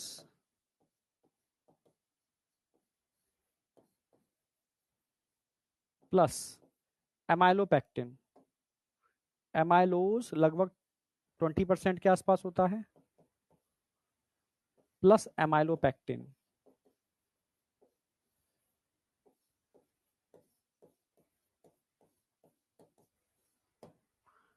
ठीक है, एमाइलोज और एमाइलोपेक्टिन से मिलकर बना होता है।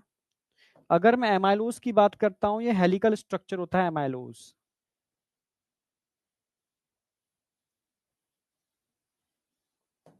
ठीक है। और ब्रांच्ड स्ट्रक्चर होता है, ब्रांच होते हैं ब्रांच्ड,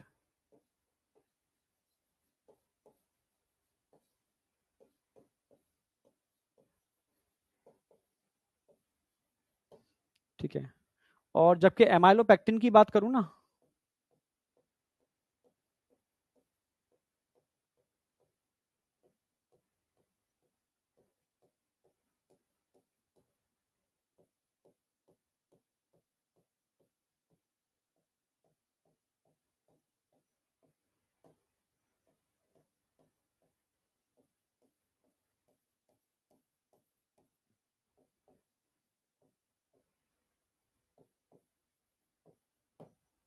स्टार्च ध्यान रखना 20% एमाइलोज और 80% एमाइलोपेक्टिन के मिलने से बनते हैं। मैं डायग्रामेटिकली समझाऊंगा, समझ में आएगा इसको अच्छे से, ठीक है। स्टार्च के अंदर ब्रांच पर हेलिकल स्ट्रक्चर होता है, ठीक है। 20%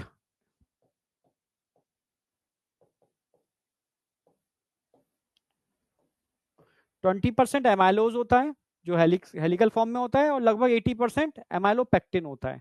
डायग्रामेटिकली समझाता हूँ इस चीज को मैं।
देखो यहां पर लिंकेज बन गए, ये लिंकेज है, ये ब्रांच आ गया, ये लिंकेज है, फिर एक ये ब्रांच बन गई, फिर लिंकेज है,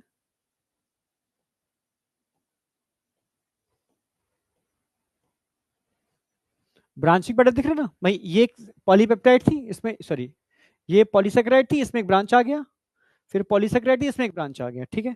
तो ब्रांच, यहां जो लिंकेज देखने को मिलेगा, यहां लिंकेज, इस ब्रांच के अंदर ये लिंकेज देखने को मिलेगा, ये अल्फा 1,6 लिंकेज होता है, कैसे होता है समझाऊंगा, ठीक है। और ये जो लिंकेज देखने को मिल रहा है, ये वाले लिंकेज, ये वाले, ये अल्फा 1,4 लिंकेज होते हैं, अल्फा 1,4 लिंकेज, डायग्राम बना के समझाऊंगा, ठीक है।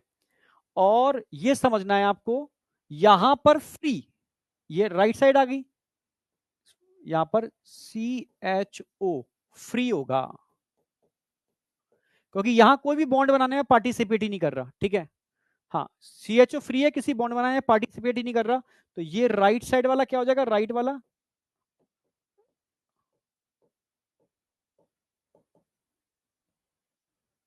रिड्यूसिंग एंड हो गया, ये रिड्यूसिंग एंड हो गया। तो जहां पर ब्रांचिंग स्ट्रक्चर दिख रहे हैं, ये एक्चुअल में एमाइलोपेक्टिन है, ठीक है। तो ये क्या है, ये पूरा का पूरा ब्रांचिंग स्ट्रक्चर दिख रहा है ना, ये है एमाइलोपेक्टिन।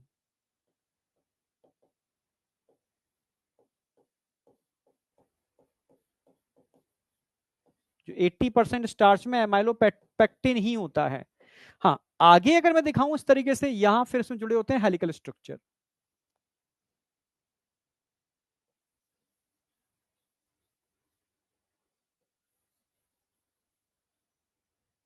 जहां हेलिकल स्ट्रक्चर जुड़े हुए हैं, ये है एमाइलोज,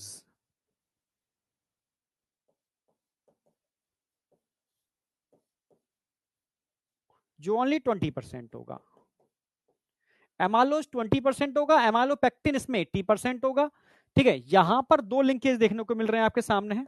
अच्छा, एक बात ध्यान रखना, ठीक है, ये क्या है, हेलिक्स, ये क्या है, ब्रांच्ड,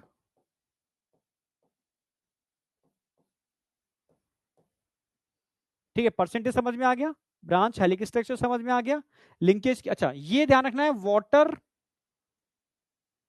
सॉल्युबल होता है,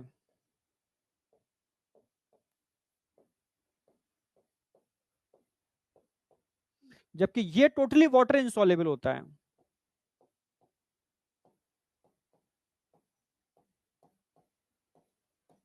भाई हेलिक्स वो आ गया, इसके अंदर ब्रांचिंग पैटर्न आ गया। यहां लिंकेज कौन सी देखने को मिलेगी, लिंकेज एक ही लिंकेज देखने को मिलेगी, अल्फा 1,4 लिंकेज, जबकि यहां कैसे यहां पर लिंकेज होगी अल्फा 1,4, जबकि यहां दोनों लिंकेज मिलेंगी, अल्फा 1,4 एंड अल्फा 1,6, क्योंकि ब्रांच है ना, डायग्राम बना कर समझाऊंगा, समझ पा रही, समझ पा रहे, डायग्राम समझा दिया। हेलिक्स भी होते हैं इसके अंदर, यानी एमाइलोज भी होता है 20%, एमाइलोपेक्टिन भी होता है इसके अंदर, ठीक है। ये हेलिक्स की फॉर्म में होता है, वो ब्रांचिंग पैटर्न में होते हैं, इसलिए ये वाटर सोल्यूबल होता है, वाटर इनसोल्युबल होता है। इसमें भाई हेलिक्स है, यानी मोनोमर यूनिट का रिपीटेशन हो रहा है यहाँ पर, तो बस एक ही टाइप का बॉन्ड देखने को मिलेगा यहाँ पर, ठीक है। अल्फा 1,4 लिंकेज मिलेगा, यहाँ अल्फा 1,4 और अल्फा 1,6 दोनों लिंकेज देखने को मिलते हैं। अब बताओ यहां तक समझ में आया नहीं आया, यहां तक कोई डाउट, यहां तक कोई डाउट,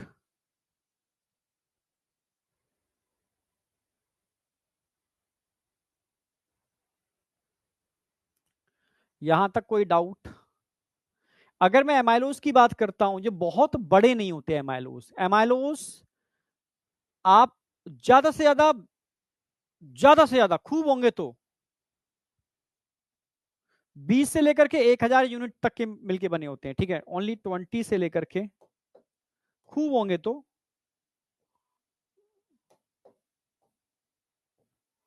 20 से लेकर के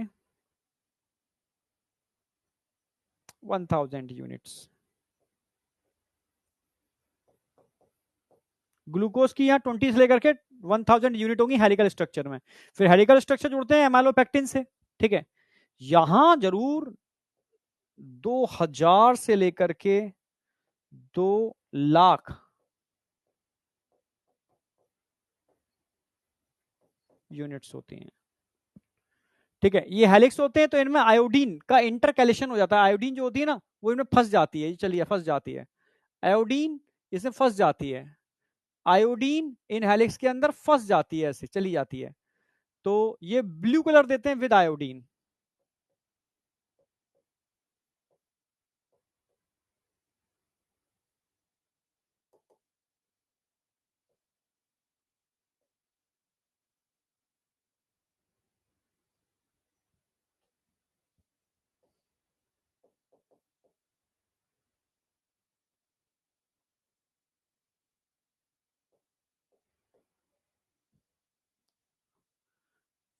ठीक है, आयोडीन के संग ब्लू कलर देंगे ये बेटा।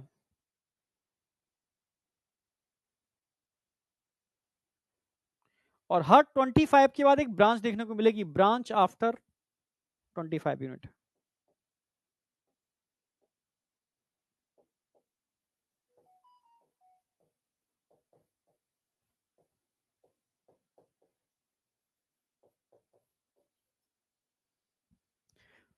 दो डॉट डॉट जो दिखाया ना मैंने, ये सब क्या है बेटा? Alpha glucose, alpha glucose, alpha glucose. अब मैं डायग्राम बना के दिखाऊं तो तुम्हें समझ में और अच्छे से आ जाएगा। अरे यार एक मिनट रुको। जैसे मान लो ये अल्फा ग्लूकोज का डायग्राम है,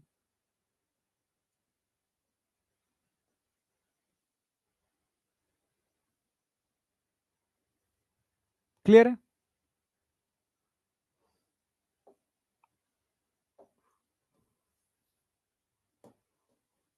alpha glucose, alpha glucose, alpha glucose, alpha glucose,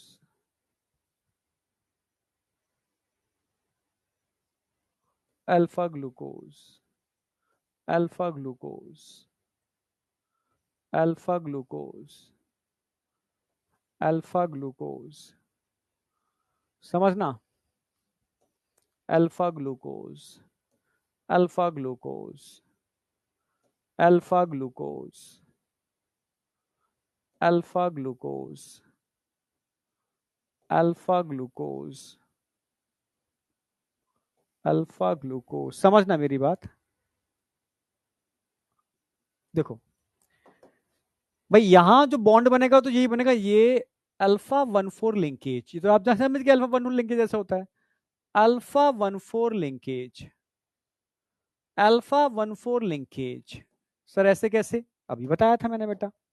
ठीक है भाई, ये पहला कार्बन है, ये चौथा कार्बन है, फिर ये पहला कार्बन है, फिर चौथा कार्बन है, पहला कार्बन है, फिर चौथा कार्बन है। क्लियर है? और यहां ये फिर पहला कार्बन है। ठीक है, और ये पहला कार्बन किसके साथ? इसके साथ ब्रांचिंग पैटर्न। ठीक है, थोड़ा उसको खिसकाना पड़ेगा। ओके,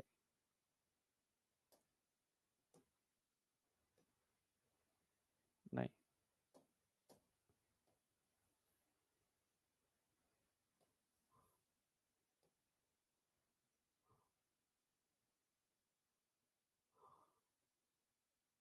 चलो कोई दिक्कत नहीं, ब्रांच दिखा दूंगा टेढ़ा करके। ठीक है भाई, पहला कार्बन है, ये छठवां कार्बन होगा यहां पर।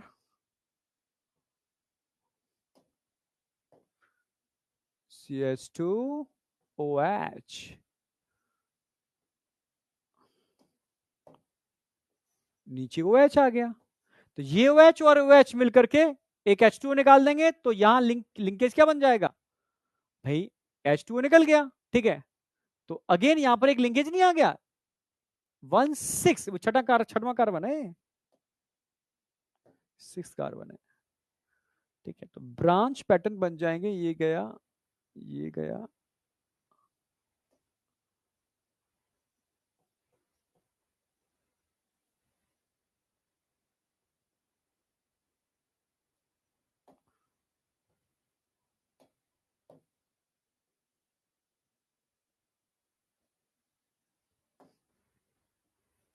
ये आ गया।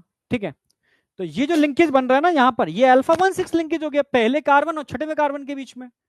ये तो बन गया अल्फा 1,6, अल्फा 1,6, और ये क्या बन गए सारे के सारे, अल्फा 1,4। ठीक है, तो जब भी ब्रांच आएगी, ब्रांच बनेगी, तो ब्रांच जैसे ये यहां से यहां से यहां यहां, ये एक लिंकेज आ गया। ठीक है, तो ये ब्रांचिंग पैटर्न हो गए, और सारे के सारे पैटर्न ऐसे आ गए, ये ऐसे, ये ऐसे, ये ऐसे, ये ऐसे, ये ऐसे, alpha 1,4, alpha 1,4, alpha 1,4, alpha 1,4, alpha 1,4।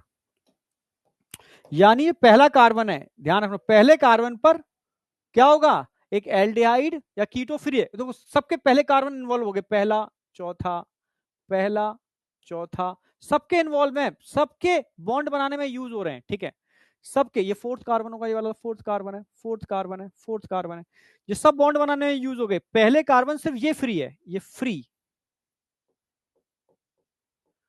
Free CHO, ये हो गया रिड्यूसिंग एंड, सिर्फ रिड्यूसिंग एंड होगा, पूरी की पूरी शुगर तो नॉन रिड्यूसिंग में आएगी। ठीक है, तो ये तो ब्रांच हो गई, ये ब्रांच हो गई, अल्फा 1,6 ब्रांच हो गई। ठीक है, स्ट्रेट चेन के अंदर अल्फा 1,4, अल्फा 1,4, ठीक है, अल्फा 1,4, समझ में आया। तो स्टार्च कैसे बन रहा है, तो ये क्या बन रहा है, ये बन रहा है एमाइलोज, और आगे भाई यही स्ट्रक्चर आगे बढ़ते चले जाएंगे, जिसमें ब्रांचिंग पैटर्न नहीं होगी, तो क्या बन जाएंगे, एमाइलोपेक्टिन, बस टर्न हो जाएंगे, यानी यही स्ट्रक्चर आगे जाकर के हेलिक्स की फॉर्म में टर्न हो जाएंगे, ऐसे ऐसे सेम ऐसे। ठीक है, सेम यही स्ट्रक्चर है, बस टर्न हो जाएंगे, और कुछ नहीं है, यही यूनिट्स हैं।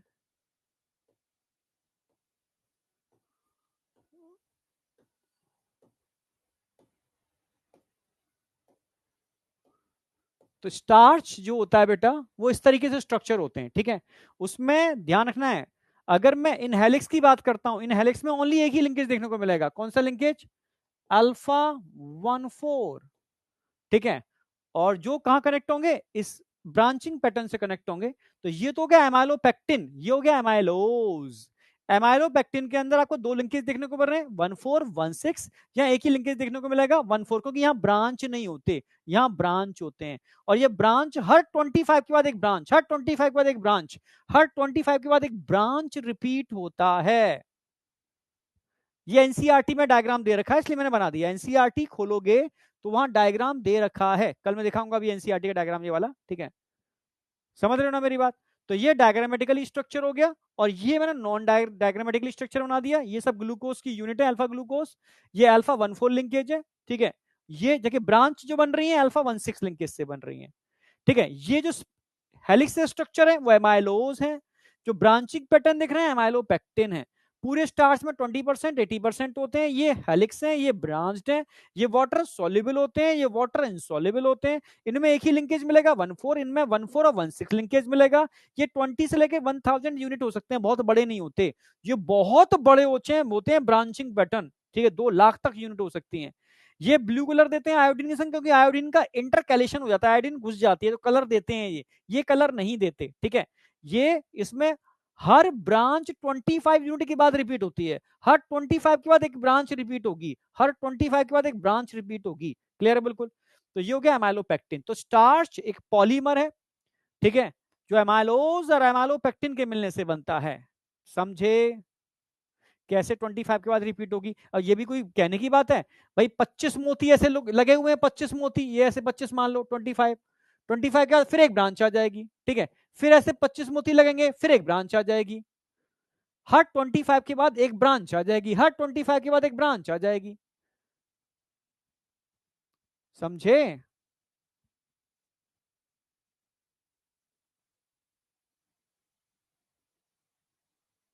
अब बताओ समझ में आया नहीं आया। तो ये हो गया स्टार्च। तो स्टार्च मैंने बिल्कुल बेसिक से बताया। ठीक है, स्टार्च ब्रांच और हेलिकल स्ट्रक्चर के मिलने से बनता है, टोटल ब्रांच स्ट्रक्चर ही है। प्लांट स्टोर फूड है, ठीक है। मोनोसेक्राइड यूनिट अल्फा ग्लूकोज होती है, ठीक है। लिंकेज की अगर मैं बात करूं, लिंकेज भी सी में ऐड कर देता हूं। लिंकेज या दो मिलेंगे, अल्फा 14 और अल्फा 16 लिंकेज देखने को मिलते हैं यहां पर, ठीक है। इसमें एमाइलोज भी होता है, एमाइलोबैक्टीरिया, जब क्वेश्चन आते हैं 20% 80%। एमाइलोज हेलिकल होता है, ये ब्रांचिंग स्ट्रक्चर होते हैं, ठीक है। तो पूरा मैंने इस तरीके से थ्योरी लिखा दी है, एक जनरल डायग्राम बना दिया है, डिफरेंस करा दिया है एमाइलोज और एमाइलोबैक्टिन के अंदर, और फिर मैंने इसका मॉलिक्यूलर वाला डायग्राम बना के दिखा दिया कि भाई इस तरीके से इनका अल्फा 14 भाई पहला चौथा कार्बन इन्वॉल्व हो रहा है, अल्फा 16 पहला छठवां कार्बन इन्वॉल्व हो रहा है ब्रांच के अंदर, फिर अगेन अल्फा 16 पहला छठवां कार्बन इन्वॉल्व हो रहा है 16। इस तरीके से एक छोर हमेशा फ्री होगा, एक छोर हमेशा फ्री होगा, एक छोर हमेशा फ्री होगा, एक छोर हमेशा फ्री होगा, ठीक है। तो ऐसे भी स्ट्रक्चर दिखा सकते हो, तरीका बता देता हूं मैं। मान लो ये स्ट्रक्चर है, फिर ये, फिर ब्रांचिंग आ गया, फिर ये ब्रांचिंग आ गया, फिर ये स्ट्रेट है, इसमें कोई ब्रांचिंग नहीं है, तो ये फ्री वाला ये आ गया, ये फ्री आ गया, ये सब ब्रांचिंग आ गए, और इनमें ये हेलिक्स जुड़ गए आकर के, हेलिक्स हेलिक्स फॉर्म में आ गए। ये स्ट्रक्चर आ गया स्टार्च का, एक सिंपल स्ट्रक्चर, ऐसे भी कह सकते हो। अब बताओ समझ में आया नहीं आया? छुट्टी है भाई अब तो, ये स्टार्च तो समझ लो। हाँ डायग्राम बना लोगे तो प्रैक्टिस हो जाएगी, क्योंकि एनसीईआरटी में भी डायग्राम दे रखा है। अगर वास्तव में समझ में आया हो तो दिल से एक बार आग लगा दो। आज सारे डायग्राम की प्रैक्टिस करोगे, लिख लिख के। आग लगा दी सर, बहुत बढ़िया, ठीक है। तो इन सबको लिख लिख के प्रैक्टिस करोगे ना, तो तुम्हें एकदम, अभी हो सकता है किसी एक आध बच्चे के समझ में ना आए, तो लिख लिख के जब प्रैक्टिस करोगे ना तो मजा आ जाएगा।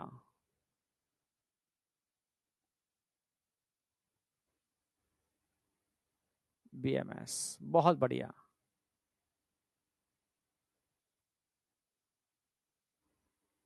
आ गया समझ में? बहुत बढ़िया, बहुत बढ़िया, सुपर सुपर बेटा।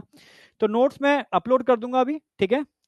तो आज इतना आपका कंप्लीट कर देते हैं। इन डायग्राम्स को आपको बस ड्रॉ करके बनाना है, ध्यान रखना, ड्रॉ करके बनाना है, बिना ड्रॉ करे नहीं बनाओगे। कार्बोहाइड्रेट खत्म हो जाने के बाद मैं क्वेश्चन प्रैक्टिस कराऊंगा।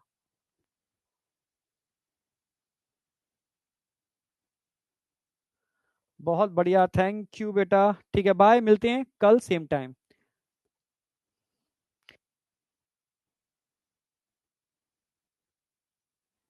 भूल मत जाना, आज सुन लो मेरी बात, लेक्चर लगा हुआ है excretory product and there elimination, एक बार लाइक तो कर दिया करो भाई जा करके, ठीक है।